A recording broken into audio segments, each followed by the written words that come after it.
ছোটবেলা থেকে এতিমখানায় বড় হয়েছি। এতিমখানায় থাকতে কয়েকটা টিউশনি করাতাম, সেগুলো দিয়েই পড়ালেখার খরচ চালাতাম। তারপর এসএসসি পাশ করে যখন কলেজে ভর্তি হলাম, তখন এতিমখানার মালিক আমার হাতে কিছু টাকা দিয়ে বলল তারা নাকি আমাকে আর এখানে রাখতে পারবে না। সেদিনই এতিমখানা থেকে আমার যাবতীয় জিনিসপত্র নিয়ে বেরিয়ে পড়লাম অজানা উদ্দেশ্যে। রাস্তা দিয়ে হাঁটছি আর ভাবতে লাগলাম কোথায় থাকবো, কি করব। এই পৃথিবীতে তো আমার আপন বলতে কেউ নেই।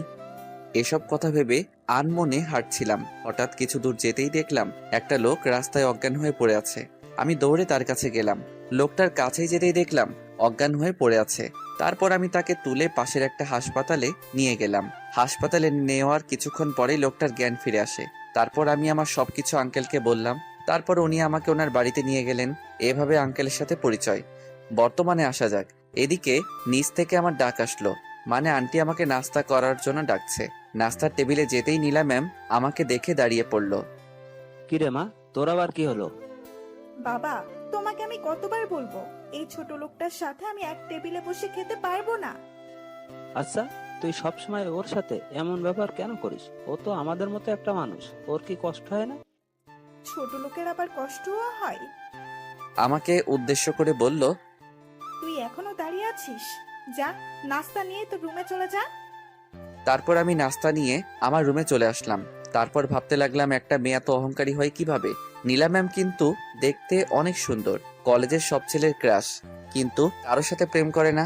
কথায় আছে সুন্দরী মেয়েরা একটু বেশি অহংকারী হয়, এক্ষেত্রেও ঠিক তাই হলো। আপনারা তো দেখলেন কেমন অহংকারী। নাস্তা শেষ করে কলেজে যাওয়ার জন্য গাড়ি নিয়ে নিচে দাঁড়িয়ে আছি। নীলা ম্যাম গাড়ির কাছে আসতেই ঠাস করে আমার গালে দুটো চড় বসিয়ে দিল। তারপর বলতে লাগলো, কুত্তার বাচ্চা, তোকে আমি কতদিন বলবো যে আমি যখন গাড়ির কাছে আসবো তখন গাড়ির দরজা খুলে দিবি। আমার মুখ দিয়ে কোনো কথা বের হচ্ছে না, গালে হাত দিয়ে দাঁড়িয়ে আছি মাথা নিচু করে। আমার দাঁড়িয়ে থাকা দেখে নীলা ম্যাম আবার বলতে লাগলেন, কি হলো, একটা দিয়েছি মন ভরেনি, আরেকটা দিতে হবে নাকি? সরি ম্যাম, এইরকম ভুল আর কখনো হবে না। সেটাই তোর জন্য ভালো হবে। তারপর আমি আর কোনো কথা না বলে দরজা খুলে দিলাম। নীলা ম্যাম গাড়ির ভিতরে গিয়ে বসলেন এবং আমি গাড়ি স্টার্ট দিলাম। গাড়ি চালাতে চালাতে মা বাবার কথা ভাবতে লাগলাম। মা বাবা, তোমরা কেন আমাকে একা করে চলে গেলে? আজ যদি তোমরা বেঁচে থাকতে তাহলে হয়তো আমাকে এই দিন দেখতে হতো না। এইসব কথা ভাবতে ভাবতে গাড়ি নিয়ে সোজা কলেজে চলে আসলাম। ও, আপনাদের তো বলা হয়নি, নীলা ম্যাম আর আমি একসাথে পড়ি। উনি এবার ইন্টার সেকেন্ড ইয়ারে পড়ে, আমিও সেম।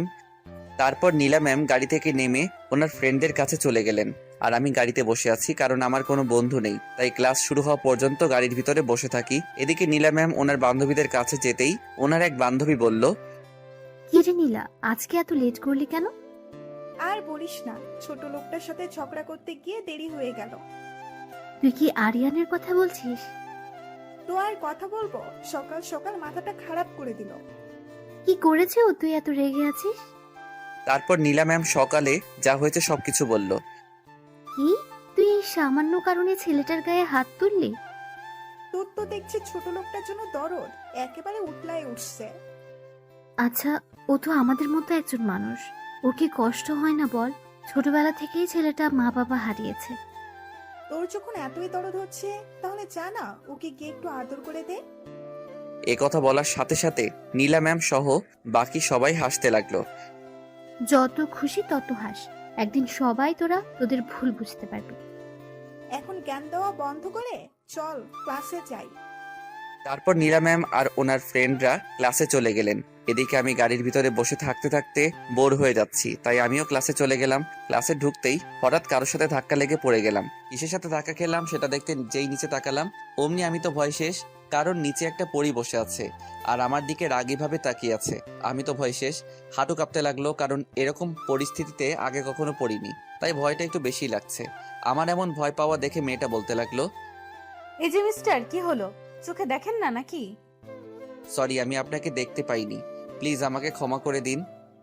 এদিকে মেয়েটা আমার এইভাবে কথা বলা দেখে ভাবতে লাগলো, কি ব্যাপার, দোষ তো আমারও ছিল, কেন ক্ষমা চাইছে? না, ছেলেটাকে দেখে তো ভালো মনে হচ্ছে। ক্ষমা পরে দেখা যাবে, আগে আমাকে টেনে তুলুন। তুলসী। এই বলে আমি মেয়েটাকে টেনে তুললাম। তারপর আমি বলতে লাগলাম, আপনি আমাকে ক্ষমা করেছেন তো? আসলে আমি আপনাকে দেখতে পাইনি। না, আমি আপনাকে ক্ষমা করব না। আমি তো আপনার কাছে ক্ষমা চেয়েছি, আর তাছাড়া দোষ কিন্তু আপনারও আছে। আসলে এখানে আমার কোনো দোষ নেই। মেয়েটা নিজেই কোত্থেকে এসে আমার সাথে ধাক্কা খেলো। মেয়েটাকে দেখেই বড়লোকের মেয়ে মনে হচ্ছে, আর আপনারা তো জানেন বড়লোকরা কেমন, তাই আমি আগেই সরি বললাম। কি বললেন আপনি? আমার দোষ ছিল? আমি এখনই প্রিন্সিপাল স্যারের কাছে আপনার নামে নালিশ নিয়ে যাচ্ছি। আপনি আমাকে যা শাস্তি দিবেন দিন, তবুও স্যারের কাছে নালিশ দিবেন না প্লিজ, মনে মনে বলতে লাগলো। না, এবার মনে হয় একটু বেশিই যাচ্ছে। বেচারা কান্না করে দিল। কি হলো কি হলো, কিছু বলছেন না কেন? ঠিক আছে, স্যারকে কিছু বলবো না, তবে আজকে থেকে আমি যা বলবো তাই শুনতে হবে। আজব তো, আপনি কে যে আপনার কথা আমাকে শুনতে হবে? ওকে, আমার কথা না শুনলেও একটু পর প্রিন্সিপাল এসে যা বলবে তা কি না শুনতে পারবেন? মেয়েটার কথা বলা দেখেই আমি বুঝে গেলাম ও কি বলতে চাইছে, তাই আমি আর কোনো কথা না বলেই হ্যাঁ বলে দিলাম। না না, আপনি যা বলবেন আমি তাই শুনবো। ওকে, ঠিক আছে। এখন বলুন আমাকে কি করতে হবে? বেশি কিছু না, এখন আপাতত আমার সাথে বন্ধুত্ব করতে হবে। এই আপনার মতলবটা কি বলেন তো? আমি তো আপনাকে বন্ধু হতে বললাম, এতে মতলবের কি আছে? না মানে আমি মনে করছিলাম আপনি আমাকে শাস্তি দিবেন তাই। আর তাছাড়া এখন পর্যন্ত আমার সাথে কোনো ছেলেই বন্ধুত্ব করলো না, আর আপনি তো মেয়ে। কে আপনার সাথে বন্ধুত্ব করলো কি করলো না আমার তাতে কিছু যায় আসে না। এখন বলুন আমার সাথে বন্ধুত্ব করবেন কি না। আমি ভাবতে লাগলাম কলেজে আসলো তো সারাক্ষণ একাই থাকি, তার চেয়ে বরং এর সাথে বন্ধুত্ব করলে মন্দ হয় না।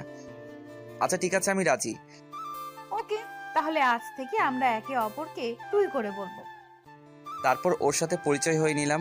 ওর নাম হচ্ছে তাবাসসুম তিশা। এখানে ওর নানু বাড়িতে থেকে লেখাপড়া। ওর বাবা একজন বড় ব্যবসায়ী। ওর সাথে পরিচয় হতে হতে ক্লাসে স্যার চলে আসলো। তারপর ও ওর জায়গায় চলে গেল আর আমি আমার জায়গায়।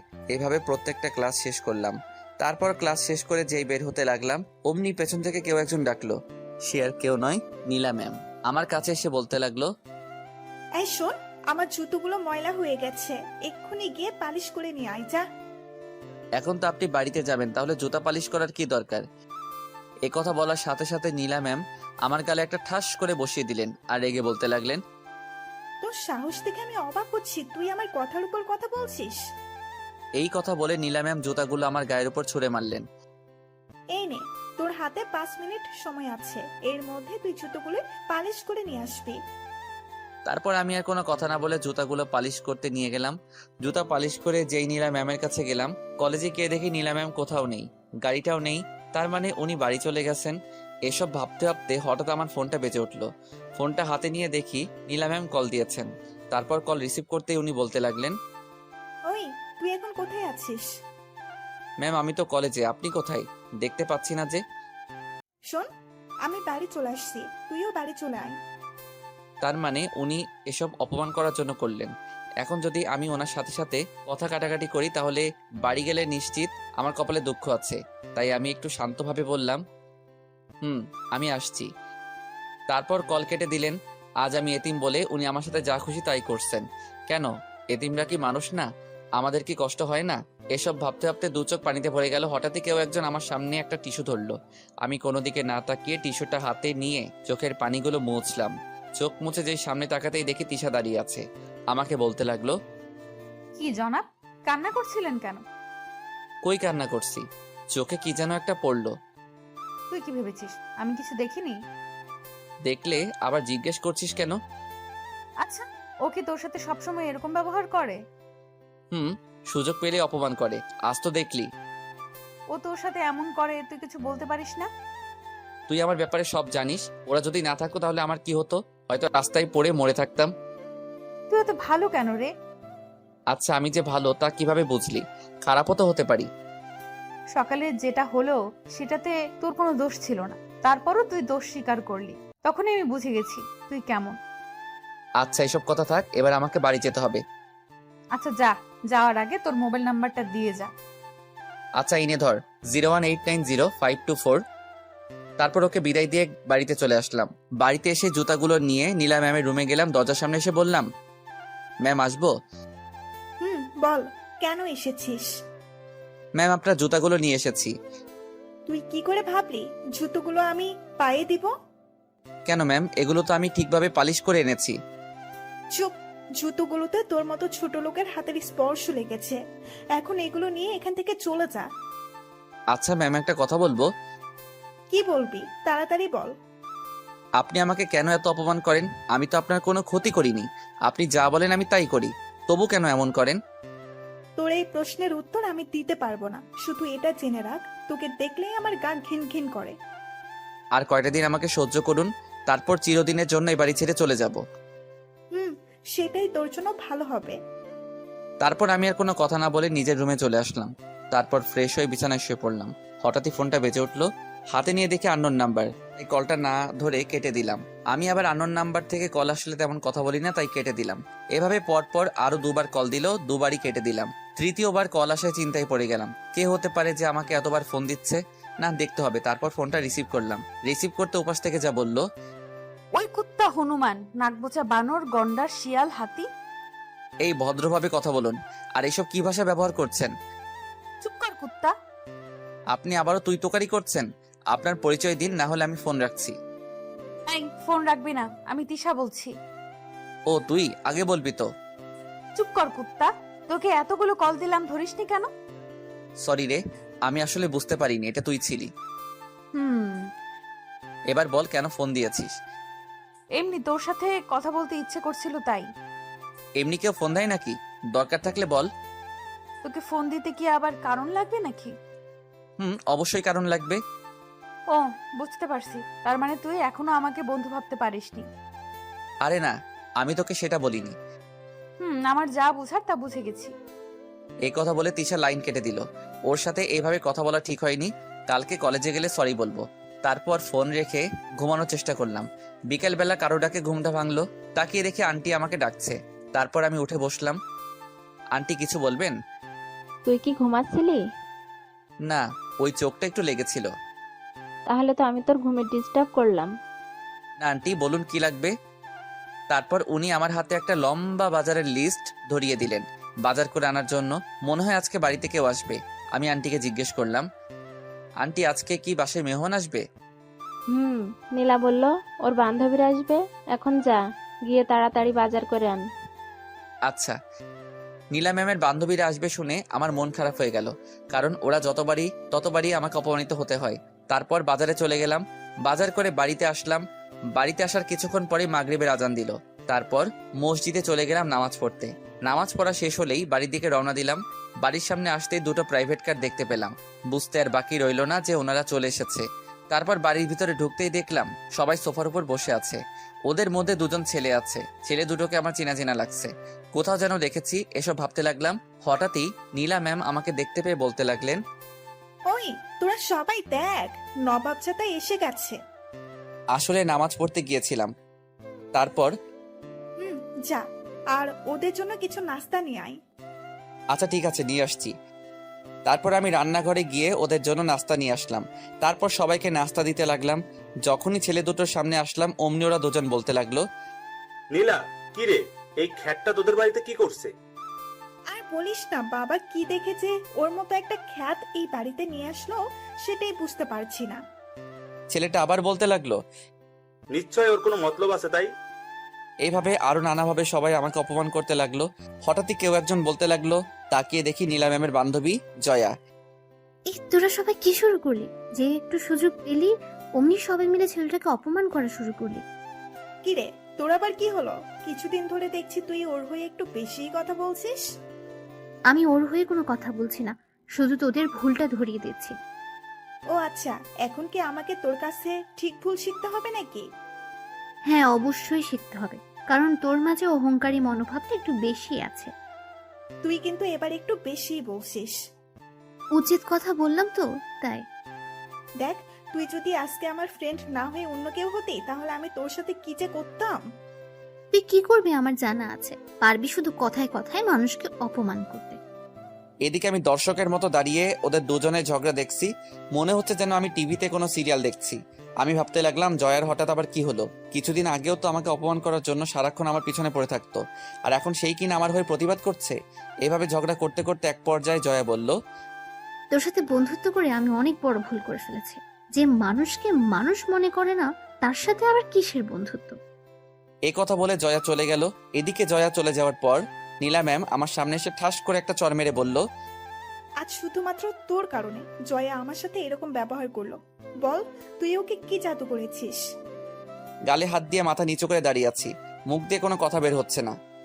কি হলো, কথা বলছিস না কেন? কি বলবো?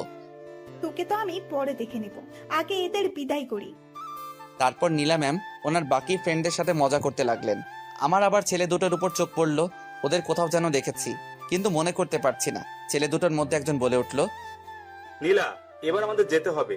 আর আঙ্কেল কোথায়? ওনাকে দেখছি না যে। বাবা কিছুদিনের জন্য দেশের বাইরে গেছে, এই তো কিছুদিন পরেই চলে আসবে। তারপর নীলা ম্যামের সব ফ্রেন্ডরা খাওয়া দাওয়া করে চলে গেলেন। ওরা সবাই চলে যেতেই নীলা ম্যাম আমার সামনে এসে আমার দিকে রাগী দৃষ্টিতে তাকিয়ে চলে গেলেন। আমি বুঝতে পারলাম আজকে রাতে আমার ঘুমের 12টা বাজবে, কারণ নীলা ম্যাম যখন বেশি রেগে থাকেন উনি তখন আমাকে দিয়ে সারা রাত ওনার সেবা করান। তারপর আমিও আর দাঁড়িয়ে না থেকে আমার রুমে চলে আসলাম। আমার মাথায় শুধু ছেলেগুলোর কথা আসছে, কোথায় দেখেছি ধুর কিছুই মনে আসছে না। এদিকে ডিনার করার জন্য নিচ থেকে আন্টির ডাক আসলো, তাই নিচে চলে গেলাম। তারপর খাওয়া দাওয়া করে আবার উপরে চলে আসলাম। বিছানায় শুয়ে আছি, কিন্তু চোখে কিছুতেই ঘুম আসছে না, তাই উঠে ছাদে গেলাম। গিয়ে কিছুক্ষণ হাঁটাহাঁটি করে রুমে আসলাম। রুমে আসা কিছুক্ষণ পরে নীলা ম্যামের নাম্বার থেকে একটা কল আসলো। আমার আর বুঝতে বাকি রইলো না যে কেন ফোন দিয়েছে। আমিও আর বসে না থেকে ওনার রুমে চলে গেলাম। গিয়ে দেখি বিছানায় বসে মোবাইল চালাচ্ছে। আমি যেতেই বলতে লাগলো, কিরে, তোর আসতে এত সময় লাগলো কেন? আমি তো আপনার ফোন পাওয়ার সাথে সাথে চলে এলাম। চুপ, আবার মুখে মুখে কথা বলছিস? আমার সাথে সাথে আয়। এমনি অনেক শীতের রাত, তাই ভাবতে লাগলাম উনি আজকে আমাকে কি শাস্তি দিবেন। বাথরুমের সামনে এসে বলতে লাগলেন, বাথরুমের ভেতরে গেলে কিছু জামা কাপড় দেখতে পাবি, যা বসে বসে ওগুলো কাচতে শুরু কর। ভালোভাবে কাচবি যাতে একটা ময়লাও না থাকে। কি? কিন্তু ম্যাম, ওগুলোর জন্য এক্সট্রা কাজের লোক আছে। আছে, কিন্তু ওরা ঠিক মতো ধুতে পারে না, তাই আজ তোকে দিয়ে করাচ্ছি। এখন কথা না বলে কাজে লেগে পড়। এই কথা বলে নীলা ম্যাম চলে গেলেন। আমি মনে মনে বলতে লাগলাম, কি শয়তান মেয়ে রে বাবা, এই শীতের রাতে নাকি আমাকে কাপড় কাচতে হবে, আর কি কি করাবে কে জানে। এইভাবে নীলা ম্যাম সারা রাত আমার উপর অত্যাচার করলেন। উনি নিজেও ঘুমাননি, শুধুমাত্র আমাকে কষ্ট দেওয়ার জন্য। কি ডেঞ্জারাস মেয়ে রে। ফজরের আজানের একটু আগে নীলা ম্যাম ঘুমিয়ে পড়লেন। তারপর আমিও আমার রুমে চলে আসলাম। তারপর মসজিদে চলে গেলাম। মসজিদ থেকে বাড়ি আসতে দেখি আন্টি আর নীলা ম্যাম নাস্তা করছে। তারপর আমি আমার নাস্তা নিয়ে রুমে চলে আসলাম। আপনারা তো জানেন নীলা ম্যাম আমার সাথে এক টেবিলে খাবেন না। আঙ্কেল আন্টি এত ভালো, আমাকে অনেক ভালোবাসে, ওনাদের মাঝে বিন্দু মাত্র অহংকার নেই। কিন্তু মেয়েটা কিভাবে যে এত অহংকারী হলো কে জানে। তারপর নাস্তা শেষে কিছুক্ষণ পড়লাম। কালকে রাতে কিছুই পড়া হয়নি। পড়তে পড়তে কলেজে যাওয়ার সময় হয়ে গেল। তারপর কলেজে যাওয়ার জন্য রেডি হলাম। তারপর নিচে নেমে গাড়ির কাছে এসে নীলা ম্যামের জন্য অপেক্ষা করতে লাগলাম। হঠাৎই নীলা ম্যামের দিকে চোখ গেল। আমি হা করে ওনার দিকে তাকিয়ে আছি, কারণ আজকে ওনাকে অনেক সুন্দর লাগছে, একেবারে পরীর মতো লাগছে। কারণ আজকে একটা সাদা ড্রেস পরে এসেছেন, যেটা তার নীলা ম্যামের সৌন্দর্য আরো কয়েক গুণ বৃদ্ধি করে দিলেন। ওনাকে যে কেউ দেখলে বাস খাবে, থুকু ক্রাশ খাবে। তারপর উনি সামনে আসতে তাড়াতাড়ি আমি গাড়ির দরজা খুলে দিলাম, না হলে আবার গালটা লাল হয়ে যাবে। তারপর গাড়িতে উঠে গাড়ি স্টার্ট দিলাম। তারপর উনি আমাকে বলতে লাগলেন, আচ্ছা, তোর কি লজ্জা শরম বলতে কিছু নেই? কেন আবার কি করলাম? তোকে এত অপমান করি, তারপরেও তুই কেন এই বাড়িতে পড়ে আছিস? তুই কেন বুঝিস না তোকে আমি একদম সহ্য করতে পারি না? সময় হলেই এই বাড়ি ছেড়ে চলে যাব। যত তাড়াতাড়ি পারিস চলে যা। আমি ভাবছি ফাইনাল পরীক্ষাটা দিয়েই এখান থেকে চলে যাব। পরীক্ষার আর মাত্র 2 মাস বাকি। এই 2 মাস না হয় একটু কষ্ট করেই থেকে যাই। কলেজের সামনে এসে গাড়ি থামালাম। তারপর উনি গাড়ি থেকে নেমে গেলেন। ওই শোন, এখন থেকে কলেজে আসলে তুই তোর মতো থাকবি, আমি আমার মতো থাকবো। কিন্তু আঙ্কেল তো বলল সারাক্ষণ আপনার সাথে থাকতে। আমি যা বলছি তাই করবি, আর আমার কোনো কিছু দরকার হলে তোকে ডেকে নিব। আচ্ছা ঠিক আছে। তারপর নীলা ম্যাম চলে গেলেন। উনি চলে যাওয়ার পরেই আমি ক্যাম্পাসে একটা গাছের নিচে বসে বসে মোবাইল চালাতে হঠাৎই কেউ একজন পিছন থেকে এসে আমার মাথার চুলগুলো ধরে জোরে জোরে টানতে লাগলো। পিছন ফিরে তাকাতেই দেখি তিশা হিংস্র বাঘিনীর মতো আমার দিকে তাকিয়ে আছে। ওকে এভাবে তাকিয়ে থাকতে দেখে আমার ভয় হলো। ওই কি করছিস কি? ছাড় বলছি, লাগছে কিন্তু। চুপ কর কুত্তা, তুই আমার সাথে কোনো কথা বলবি না। আচ্ছা ঠিক আছে, আমি আর তোর সাথে কোনো কথা বলবো না। একথা বলার সাথে সাথে তিশা আমার শার্টের কলার ধরে রাগী দৃষ্টিতে তাকিয়ে বলল, কি বললি? তুই আর আমার সাথে কথা বলবি না? কি করছিস কি? কলার থেকে হাত সরা, দেখ সবাই কিভাবে তাকিয়ে আছে। আর তাছাড়া তুই তো বললি আমি যেন তোর সাথে কথা না বলি। যা বলেছি রাগের মাথায় বলেছি, এবার বল কালকে ফোনে কথা বলার সময় আমাকে কি বলেছিস? তুই কি বলছিস আমি কিছু বুঝতেছি না। আহারে কচি খোকা, কিছু মনে নেই তাই তো? হুম। চুপ কর কুত্তা। এবার বল কেন এভাবে কথা বলেছিস? তিশা খুব ভালো মেয়ে, ওর সাথে পরিচয় মাত্র একদিনের। এই একদিনে ও আমাকে অনেক আপন করে নিয়েছে। ও সত্যি সত্যি আমাকে ওর বন্ধু ভাবছে, কিন্তু আমি তা পারিনি, কারণ ওর সাথে বন্ধুত্ব করার যোগ্যতা আমার নেই। আপনার তো জানেনই ওর স্ট্যাটাস আমার স্ট্যাটাস এক নয়, তাই আমি ভাবছি ওর সাথে বন্ধুত্ব রাখবো না। আমি কোনো ভুল বলিনি। তাছাড়া তুই আমাকে দরকার ছাড়া কেন কল দিবি? তুই আমাকে একটা কথা বল, আমি তোর কি? আমি তোকে কিছুই মনে করি না। আমাকে তোর বন্ধু ভাবতে পারিসনি তাই তো? হুম। তাহলে কি গার্লফ্রেন্ড মনে করিস? কি যাতা বলছিস? আমি তোকে গার্লফ্রেন্ড কেন ভাবতে যাব? একদম আমার সামনে রাগ দেখাবি না। বল তুই আমাকে কি ভাবিস? দেখ, তোর আর আমার বন্ধুত্ব করা মানায় না। কেন মানায় না? তুই কি কোনো বিখ্যাত ব্যক্তি নাকি? দেখ, তোর স্ট্যাটাস আর আমার স্ট্যাটাস এক নয়। কোথায় তুই আর কোথায় আমি, তাই বলছি তোর সাথে আমার যায় না। দেখ, বন্ধুত্ব করতে স্ট্যাটাস লাগে না, সুন্দর একটা মন লাগে। জানি বন্ধুত্ব করতে সুন্দর একটা মন লাগে, যেটা তোর আছে। আছে বলে তুই আমার মতো একটা ছেলের সাথে বন্ধুত্ব করতে চাচ্ছিস। আমার পিছনে পড়ে না থেকে এই কলেজে আরো অনেক সুন্দর সুন্দর ছেলে আছে যারা তোর যোগ্য। এতক্ষণ পর্যন্ত তুই অনেক কথা বলেছিস, আর না, তুই কি ভুলে যাচ্ছিস প্রথম দিন আমাকে কি বলেছিস? আমি যা বলবো তুই নাকি তাই করবি। বলেছি, কিন্তু সেটা। তাহলে এখন কি হলো?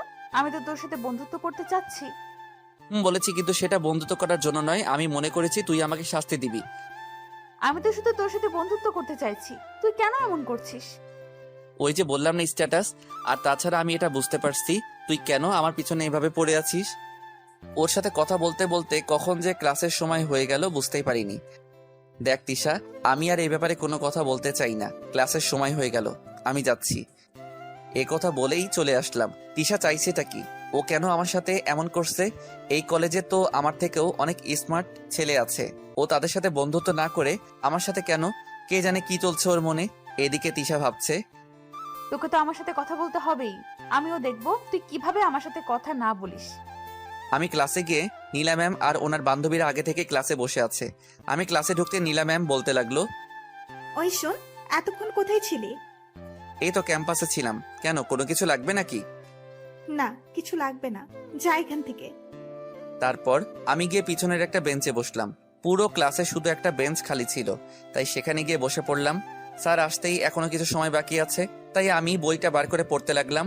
হঠাৎই দেখলাম কেউ একজন আমার পাশে এসে বসলো। তাকিয়ে দেখি তিশা। আমি আবার পড়ায় মনোযোগ দিলাম। কিছুক্ষণ পর ক্লাসে স্যার আসলো। সবাই দাঁড়িয়ে স্যারকে সালাম দিল। তারপর স্যার বলতেই, স্টুডেন্টস তোমরা সবাই কেমন আছো? সবাই একসাথে বলতে লাগলো, জি স্যার, আমরা সবাই ভালো আছি, আপনি কেমন আছেন? আমিও ভালো আছি। তোমরা সবাই জানো আর 3 মাস পর তোমাদের পরীক্ষা। তা তোমাদের সবার প্রিপারেশন কেমন? সবাই একসাথে আলহামদুলিল্লাহ স্যার, আমাদের সবার প্রিপারেশন ভালো। আচ্ছা ঠিক আছে, আরিয়ান তুমি দাঁড়াও। তারপর আমি দাঁড়িয়ে গেলাম। স্যার বলতে লাগলো, এই ক্লাসের সবচেয়ে ভালো ও মেধাবী স্টুডেন্ট হচ্ছে তুমি। তোমার থেকে আমরা ভালো কিছু আশা করছি। আলহামদুলিল্লাহ স্যার, আমার প্রিপারেশন ভালো, শুধু আপনাদের একটু দোয়া চাই। আমরা তোমাদের সবার জন্য দোয়া করব। তোমরা সবাই হয়তো জানো তোমাদের একজন নতুন সহপাঠী এসেছে, তার নাম হলো তিশা। তিশা তুমি দাঁড়াও। তারপর তিশা দাঁড়ালো। ও হচ্ছে তোমাদের নতুন সহপাঠী। কিছু সমস্যার কারণে ও কলেজ পরিবর্তন করেছে। এসএসসিতে ওর রেজাল্ট অনেক ভালো। আমরা জানি ও এসএসসিতেও আমাদের কিছু উপহার দিবে। ঈশা, তোমার যদি কোনো সমস্যা থাকে বলতে পারো। স্যার, কলেজ পরিবর্তন করায় আমার কিছু সমস্যা হয়েছে। কি সমস্যা বলতে পারো? ট্রান্সফার হওয়ার কারণে স্যার আমি কিছু ক্লাস করতে পারিনি। এখন স্যার ওই ক্লাসগুলোতে স্যারেরা কি পড়িয়েছে আমি জানি না। আমি তোমার সমস্যা বুঝতে পারছি। তুমি চাইলে ক্লাসের কারো কাছ থেকে পড়াটা বুঝে নিতে পারো। আমি তো তেমন কাউকে চিনি না। আচ্ছা ঠিক আছে, আরিয়ান তুমি দাঁড়াও। ও হচ্ছে আরিয়ান, এই ক্লাসের সব থেকে ভালো স্টুডেন্ট। তুমি চাইলে ওর থেকে পড়া বুঝে নিতে পারো। আরিয়ান, তোমাকে বলছি, তুমি ওকে সব পড়া ভালোভাবে বুঝিয়ে দিবে, ঠিক আছে? মনে মনে ভাবতে লাগলাম, যতই ওর দূরে থাকার চেষ্টা করছি, ও তো দেখছে আরো আমার কাছে আসছে। আচ্ছা ঠিক আছে। তারপর স্যার ক্লাস করে চলে গেলেন। তিশা দেখে আমার দিকে তাকিয়ে হাসছে। কি হলো, এখানে হাসির কি আছে? আহারে বেচারা, তোর মুখটা দেখে আমার হাসি পাচ্ছে। দাঁত দেখানো বন্ধ কর। এই যে মহাশয়, এখন বেশি কথা না বলে আমাকে পড়াটা বুঝিয়ে দাও দেখি। আমি স্যার নই যে তোকে পড়া বোঝাবো। স্যারকে বলিস বুঝিয়ে দিবে। এই তুই কি ভুলে গেছিস স্যার একটু আগে কি বলে গেল? মনে আছে, কিন্তু আমি তোকে এখন পড়া বোঝাতে পারবো না। বেশি কথা না বলে যা তো এখান থেকে। না, তোকে এখনই বুঝিয়ে দিতে হবে। তিশা দেখ, এখন আমার ভালো লাগছে না। ওকে, তাহলে আমি যাচ্ছি স্যারের কাছে। এ কথা বলেই তিশা উঠে দাঁড়ালো। আমি ভাবতে লাগলাম, এখন যদি ওকে পড়াটা না বুঝিয়ে দেই তাহলে তো স্যারের কথা অমান্য করা হবে। না, তা আমি কিছুতেই করতে পারি না। এদিকে আমাকে এভাবে ভাবতে দেখে তিশা বলতে লাগলো, কি যাবো নাকি স্যারের কাছে? না, যাওয়ার দরকার নেই, বস এখানে। তারপর ওকে পড়া বুঝিয়ে দিতে লাগলাম। আমি খাতার দিকে তাকিয়ে ওকে পড়া বোঝাচ্ছিলাম। পড়া বোঝানো শেষ করে যেই ওর দিকে তাকালাম, দেখলাম ও হা করে আমার দিকে তাকিয়ে আছে। ওই কি হলো বুঝেছিস? ও কোনো কথাই বলছে না। এবার আমার একটু রাগ হলো। রাগ উঠলে আমি নিজেকে কন্ট্রোল করতে পারি না। দিলাম কষে একটা থাপ্পড় ওর গালে। থাপ্পড় খেয়ে ও চোখ বড় বড় করে আমার দিকে তাকিয়ে আছে। তারপর গালে হাত দিয়ে বলতে লাগলো, কুত্তা, তুই আমাকে থাপ্পড় মারলি? মেরেছি, বেশ করেছি। তোকে সে কখন থেকে ডাকছি, কিন্তু তোর কোনো সাড়া নেই। তাই বলে তুই আমাকে থাপ্পড় মারবি? আমি এখনই স্যারকে বলে দিব। ও যখন গালে হাত দিয়ে কথাগুলো বলছিল না, তখন ওকে দেখতে একদম বাচ্চাদের মতো লাগছিল। দুহাত দিয়ে গাল দুটো টেনে দিতে ইচ্ছে করছিল। ওর এই অবস্থা দেখে মুহূর্তেই আমার সব রাগ উধাও হয়ে গেল। আমার হাসিও পাচ্ছে। আমি জোরে জোরে হাসতে লাগলাম। একে তো আমাকে থাপ্পড় মারলি, তারপর আবার হাসছিসও। আমার তো এমনি হাসি পাচ্ছে। দাঁড়া, স্যার আসুক, তাহলে আমি সব বলে দিব। হঠাৎই কেউ একজন এসে আমার সামনে দাঁড়ালো। আমি মাথা তুলে দেখি নীলা ম্যাম রাগী দৃষ্টিতে আমার দিকে তাকিয়ে আছে। তোকে একটা মেয়ের গায়ে হাত তোলার অধিকার কে দিল বল? ম্যাম, আমি তো। চুপ কর, তোদের মতো ছেলেদের না আমরা ভালো করে চিনি। এ কথা বলে ঠাস করে আমার গালে একটা চড় বসিয়ে দিল। তারপর বলতে লাগলো, তুই এক্ষুনি ওর কাছে হাত জোর করে ক্ষমা চাইবি। তারপর তিশা বলতে লাগলো, এই দাঁড়া, তোকে ক্ষমা চাইতে হবে না। ক্ষমা চাইবে না মানে? 100 বার ও ক্ষমা চাইবে। আপনি কে যে আপনাকে এখানে কি আসতে বলেছে? আর ও আমাকে থাপ্পড় মেরেছে, আপনাকে নয়। এখন যান তো এখান থেকে। আমি শুধু ওদের কথা শুনছি আর গালে হাত দিয়ে দাঁড়িয়ে আছি। আমি তোর কাছে বিচার করছিলাম, আর তুমি কিনা আমাকেই। যে মেয়ে অকারণে একটা ছেলের গায়ে হাত তুলে তাকে সবসময় অপমান করে, সে বিচার করবে। এ কথা বলে তিশা হাসতে লাগলো। তুমি কিন্তু এবার একটু বেশিই বলছো। কি হলো, এখনো দাঁড়িয়ে আছেন কেন? চলে যান বলছি। তারপর নীলা ম্যাম রাগে হনহন করতে করতে চলে গেল। তিশা আমাকে বলতে লাগলো, তো খুব লেগেছে তাই না? আরে না, এরকম চড় থাপ্পড় কত খেয়েছি। তার আগে তুই আমাকে ক্ষমা করে দে। ক্ষমা কি জন্য? ওই যে তোকে চড় মারলা সেই জন্য। ওই, আমি কি তোকে একবারও ক্ষমা চাইতে বলেছি? তুই মুখে বলছিস না, কিন্তু মনে মনে ঠিকই চাইছিস। এই চুপ কর, বেশি কথা না বলে পড়াটা আবার বুঝিয়ে দে। তারপর আর কি, আমি ওকে আবার পড়াটা বুঝিয়ে দিলাম। এইভাবে প্রত্যেকটা ক্লাস শেষ করলাম। ক্লাস শেষ হওয়ার সাথে সাথে বের হয়ে গেলাম। তিশা পিছন থেকে অনেক ডেকেছিল, কিন্তু আমি ওর কথা না শুনেই চলে আসলাম। তারপর গাড়ির কাছে এসে নীলা ম্যামের জন্য অপেক্ষা করতে লাগলাম। কিছুক্ষণ পরে নীলা ম্যাম চলে আসলেন। তারপর ওনাকে নিয়ে বাড়িতে চলে আসলাম। বাড়িতে এসে রুমে বসে কিছুক্ষণ রেস্ট নিচ্ছিলাম। শুয়ে থাকতে ভালো লাগছে না, তাই নিচে চলে গেলাম। গিয়ে দেখে আন্টি রান্নাঘরে কি যেন তৈরি করছেন। আমি গিয়ে বললাম, আন্টি কি রান্না করছেন? আর ওনাকে দেখে মনে হচ্ছে ওনার শরীর খারাপ। আন্টি কি রান্না করছেন? দেখ না, নীলার নাকি খিদে পেয়েছে, তাই ওর জন্য কিছু বানাতে আসলাম। তাই বলে আপনি আবার বানাতে আসবেন? আর আপনাকে দেখে মনে হচ্ছে আপনার শরীর খারাপ। মাথাটা একটু ব্যথা করছে। আপনাকে আর কিছু করতে হবে না, যান রুমে গিয়ে রেস্ট নিন। তারপর আমি জোর করে আমাকে রান্নাঘর থেকে পাঠালাম। আমি ভাবতে লাগলাম নীলা ম্যামের জন্য কি বানানো যায়। আমি আবার রান্নাটা ভালো পারি। এতিমখানায় যখন থাকতাম তখন রান্না শিখে নেই। তারপর অনেক ভেবে নীলা ম্যামের জন্য পাস্তা বানাতে লাগলাম। তারপর বানানো শেষ করে নীলা ম্যামের রুমে নিয়ে গেলাম। রুমের সামনে এসে দরজা নক করলাম। কে রে? ম্যাম, আমি আপনার জন্য খাবার নিয়ে এসেছি। ও তুই তুই আমার জন্য নাস্তা বানিয়েছিস? আসলে আন্টির মাথা ব্যথা করছে, আর কাজের মেয়েটাও বাড়ি নেই, তাই আমি খাবার বানালাম। তুই কি করে ভাবলি তোর রান্না করা খাবার আমি খাবো? ম্যাম, একবার খেয়ে তো দেখুন। যদি ভালো না লাগে আপনি আমাকে যা শাস্তি দিবেন তা আমি মাথা পেতে নিব। তুই যখন এত করে বলছিস তাহলে দে, খেয়ে দেখি। তারপর পাস্তার প্লেটটা ওনার হাতে দিলাম। উনি পাস্তার প্লেটটা হাতে নিয়ে খেতে লাগলেন। কি হলো ম্যাম, খাবার ভালো হয়নি? ভালো হয়েছে, এখন তুই যা। তারপর আমি চলে আসলাম। এদিকে নীলা ম্যাম ভাবতে লাগলো, ও কিভাবে এত ভালো পাস্তা তৈরি করলো। রেস্টুরেন্টে ও তো এত ভালো পাস্তা খাওয়া যায় না। আমি রুমে আসলাম। রুমে এসে কিছুক্ষণ বসতেই মাগরিবের আজান দিয়ে দিল। তারপর মসজিদে চলে গেলাম। নামাজ পড়ে আবার বাড়ি চলে আসলাম। বাড়িতে এসে হালকা কিছু নাস্তা করলাম, তারপর নাস্তা করে পড়তে বসলাম। কিছুক্ষণ পড়লাম, হঠাৎই নীলা ম্যাম আমাকে ডাকতে লাগলেন। আমি ওনার রুমে গেলাম, গিয়ে দেখলাম রেডি হয়ে বসে আছেন। তুই এসেছিস? যা, গাড়ি বের কর। ম্যাম, এখন এই সময় কোথায় যাচ্ছেন? এখন কি তোকে কৈফিয়ত দিতে হবে আমি কোথায় যাচ্ছি? না, আমি তা বলছি না। তাহলে এখনো দাঁড়িয়ে আছিস কেন? কি বললাম শুনতে পাসনি? আমি আর দাঁড়িয়ে না থেকে চলে গেলাম। কি মেয়ে রে বাবা, কিছুদিন পর পরীক্ষা, কোথায় বাড়িতে বসে বসে পড়বে তা নয়, আর উনি পার্টি করে বেড়াচ্ছে। কিছুক্ষণ পর নীলা ম্যাম আসলেন। উনি গাড়িতে উঠে বসলেন। কিছু দূর আসতেই উনি একটা নাইট ক্লাবের সামনে গাড়ি দাঁড় করাতে বললেন। উনি গাড়ি থেকে নামার সময় আমি বললাম, ম্যাম, কালকে যে ছেলেগুলো এসেছিল না, ওদের সাথে আপনি একটু কম মিশবেন, ওদের দেখে আমার সুবিধার মনে হচ্ছে না।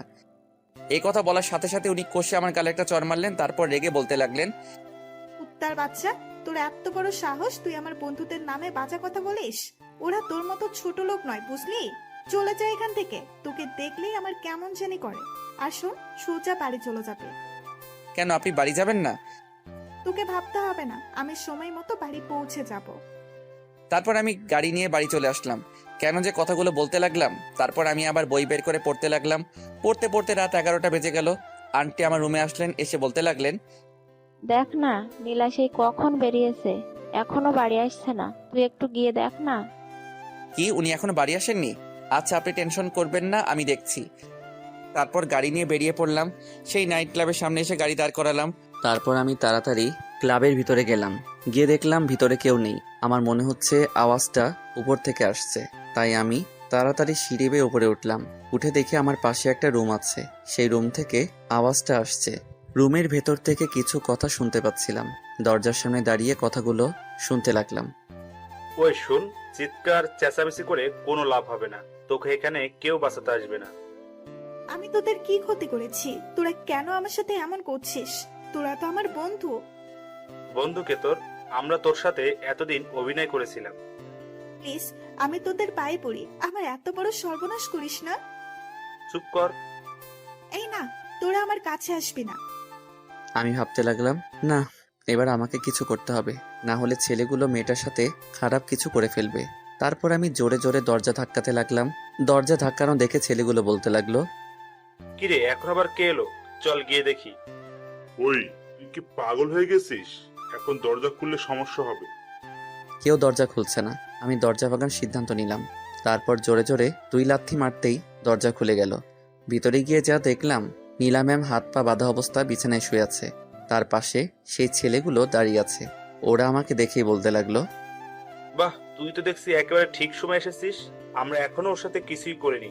আই, তুইও আমাদের সাথে যোগ দে। আমরা জানি ও তোর সাথে এতদিন অনেক অন্যায় করেছে, আজ সবকিছুর প্রতিশোধ দিতে পারবি। নীলা ম্যামের দিকে তাকিয়ে দেখি আমার দিকে অসহায় দৃষ্টিতে তাকিয়ে আছে। আমি ভাবতে লাগলাম, ওদের সাথে বুদ্ধি খাটিয়ে চলতে হবে, না হলে নীলা ম্যামকে বাঁচাতে পারবো না। আমাকে এভাবে ভাবতে দেখে ওরা বলতে লাগলো, কি ভাবছিস? রাজি হয়ে যা, তোর প্রতিশোধ নিতে পারবি। আমি বললাম, ঠিক আছে, আগে তোরা যা। নীলা ম্যামের দিকে তাকিয়ে দেখে উনি কান্না করছেন। তারপর ওরা দুজন ধীরে ধীরে নীলা ম্যামের দিকে এগোতে লাগলেন। আমি পিছনে দাঁড়িয়ে আছি, আশেপাশে কিছু আছে কিনা দেখছি, যেটা দিয়ে ওদের আঘাত করা যায়। হঠাৎই লাঠির মতো কিছু একটা দেখতে পেলাম। তারপর সেটা নিয়ে ওদের দুজনের মাথায় 2টো বাড়ি মারলাম। সাথে সাথে ওরা দুজন মাটিতে লুটিয়ে পড়ে অজ্ঞান হয়ে। এবার নীলা ম্যামের দিকে তাকিয়ে দেখি ওনার মুখ থেকে কান্না করার ভাবটা চলে গেল। আমি এবার ওনার দিকে একটু অন্যভাবে এগিয়ে যেতে লাগলাম। ঠিক ওরা যেভাবে এগিয়ে আসছিল, আমাকে এভাবে আসতে দেখে উনি ভয় পেয়ে গেলেন। তারপর আমতা আমতা করে বলতে লাগলেন, আমার দিকে এভাবে তাকিয়েছিস কেন? কেন, ওরা যা করতে পারে নাই তার জন্য। দেখ, ওইসব কিছু করলে কিন্তু ভালো হবে না বলে দিলাম। সেই সব পরে দেখা যাবে। এই কথা বলেই ওনার দিকে এগিয়ে যেতে লাগলাম। কাছে যেতেই উনি ভয়ে চোখ বন্ধ করে ফেললেন। তারপর আমি ওনার হাতে পায়ের বাঁধন খুলে দিলাম। এই ম্যাম, চোখ খুলেন, আমি আপনার হাত পা খুলে দেওয়ার জন্য এসেছি। দেখলেন, গরিবের কথা বাসি হলেও সত্যি। আমি আপনাকে আগেই বলছিলাম যেন ওদের সাথে না মিশেন। তার বিনিময়ে আপনি আমাকে 2টো থাপ্পড় দিলেন, ছোট লোক বলে অপমান করলেন। এবার দেখলেন তো কে আসল ছোট লোক। আপনি আমাকে দিনের পর দিন শুধু অপমান করে গেলেন, কারণে অকারণে চড় থাপ্পড় মারতেন, কারণ আপনার মাঝে অহংকার আছে। আজকে যদি ওরা আপনার সাথে কিছু করে ফেলতো তাহলে কোথায় যেত আপনার সেই অহংকার?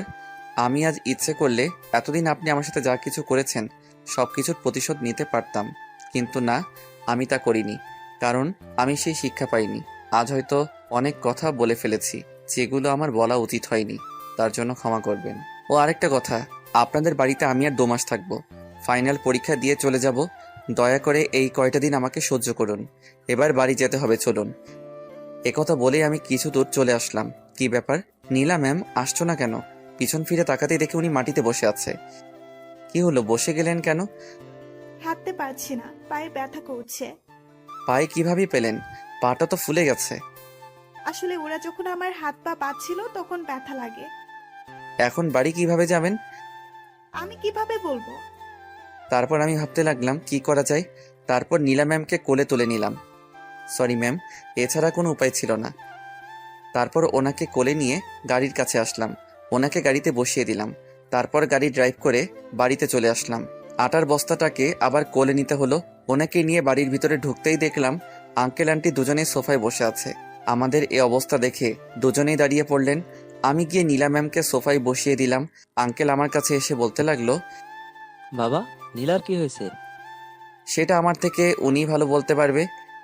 এ কথা বলেই আমি রুমে চলে আসলাম। এদিকে আঙ্কেল নীলা ম্যামকে জিজ্ঞাসা করলেন কি হয়েছে।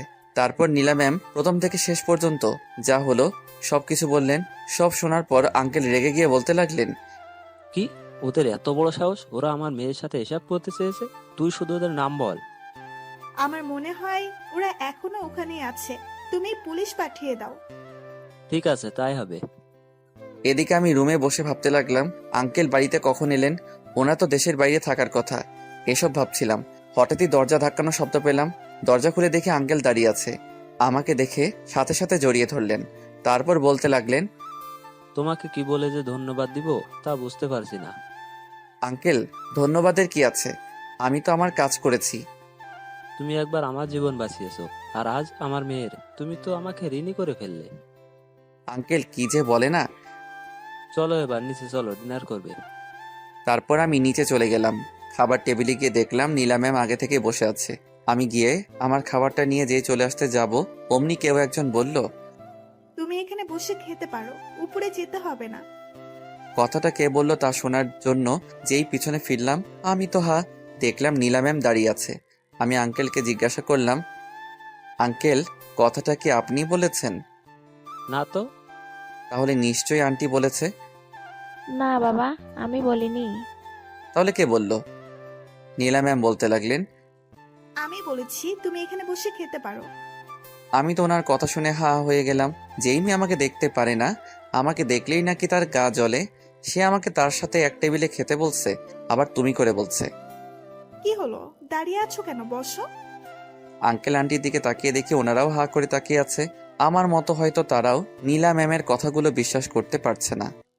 না ম্যাম, আমি এখানে বসে খাবার খেলে আপনার সমস্যা হবে। আমার কোনো সমস্যা হবে না, তুমি বসো। আমি আর কথা না বলে আমার খাবার নিয়ে উপরে চলে গেলাম। আমাকে এভাবে চলে যেতে নীলা ম্যাম আঙ্কেলকে বলতে লাগলো, বাবা, ও চলে গেল কেন? তুই ওর সাথে এতদিন যা করেছিস, তারপর তুই কি করে ভাবলি ও তোর সাথে বসে এক টেবিলে খাবার খাবে? আজ যদি ওর জায়গায় অন্য কেউ থাকতো, তাহলে তোর থেকে সবকিছুর প্রতিশোধ নিত। ওর সাথে আর খারাপ ব্যবহার করিস না। এবার খাবারটা শেষ কর। এদিকে আমি রুমে এসে খাবার খেতে লাগলাম। খাবার খাওয়া শেষ করে ঘুমানোর প্রস্তুতি নিলাম। চোখ বন্ধ করে ঘুমানোর চেষ্টা করলাম, কিন্তু ঘুম আসছে না। শুধু নীলা ম্যামের কথাগুলো মনে পড়ছে। উনি কিভাবে আমার সাথে এত ভালো ব্যবহার করছেন, এমনটা তো হওয়ার কথা নয়। হয়তো ওনার সম্মান বাঁচিয়েছি, তাই ভালো ব্যবহার। ধুর, মাথায় কিছু আসছে না। কে জানে কি চলছে ওর মনে। নীলা ম্যাম রুমে এসে ভাবতে লাগলেন, আজ পর্যন্ত ছেলেটাকে শুধু অপমান করে গেলাম। সত্যিই তো, আজ যদি ওর জায়গায় অন্য কেউ থাকতো, তাহলে হয়তো আমার সাথে খারাপ কিছু হতো না। এতদিন যা অন্যায় করেছি সবকিছুর জন্য ক্ষমা চাইতে হবে। আমি ঘুমানোর চেষ্টা করছি, কিন্তু কিছুতেই ঘুম আসছে না। তাই মনে করলাম কিছুক্ষণ ফোন ঘাটাঘাটি করি। ফোনটা হাতে নিয়ে বন্ধ হয়ে গেছে। দূর, এখন কি করব? তারপর ফোনটা চার্জে লাগিয়ে ঘুমানোর চেষ্টা করলাম। ফজরের আজানের শব্দে ঘুমটা ভেঙে গেল। তারপর উঠে মসজিদে চলে গেলাম। নামাজ পড়া শেষ করে বাইরে কিছুক্ষণ হাঁটাহাঁটি করলাম। তারপর বাসায় চলে আসলাম। এসে দেখতে পেলাম এখনো কেউ ঘুম থেকে ওঠেনি। তাই আমি রুমে এসে পড়া শুরু করে দিলাম। আমি মাথা নিচু করে বই পড়ছিলাম। হঠাৎই কেউ একজন চা হাতে নিয়ে আমার সামনে দাঁড়ালো। আমি ভাবলাম হয়তো কাজের মেয়েটা এসে তাই না দেখে বলতে লাগলাম, চাটা এখানে রেখে চলে যাও। মেয়েটা বলে আচ্ছা ঠিক আছে। আমি ভাবতে লাগলাম কি ব্যাপার, ওর ভয়েস চেঞ্জ হলো কিভাবে। আমি মাথা তুলে যেই উপরের দিকে তাকালাম দেখলাম নীলা ম্যাম দাঁড়িয়ে আছে চা নিয়ে। তারপর আমার আর কিছুই মনে নেই, মানে আমি অজ্ঞান হয়ে গেলাম। যখন জ্ঞান ফিরল তখন দেখলাম আমি বিছানায় শুয়ে আছি আর নীলা ম্যাম আমার পাশে বসে আছে। ওই, তোমার কি হয়েছিল? হঠাৎ করে জ্ঞান হারালে কেন? আপনাকে দেখে। কি? আমাকে দেখে জ্ঞান হারালে? হাসবেন না বলে দিলাম। আমি কি ভূত না পেতনি যে আমাকে দেখে জ্ঞান হারাতে হবে? না তা হবেন কেন, আমার এই অবস্থা হয়েছে আপনি যে কাজটা করছেন তা দেখে। আমি আবার কি কাজ করলাম? ওই যে আমার জন্য চা নিয়ে আসলেন, যে মেয়ে আমাকে অপমান না করে এক মুহূর্ত থাকতে পারে না, সে আমার জন্য চা নিয়ে আসছে।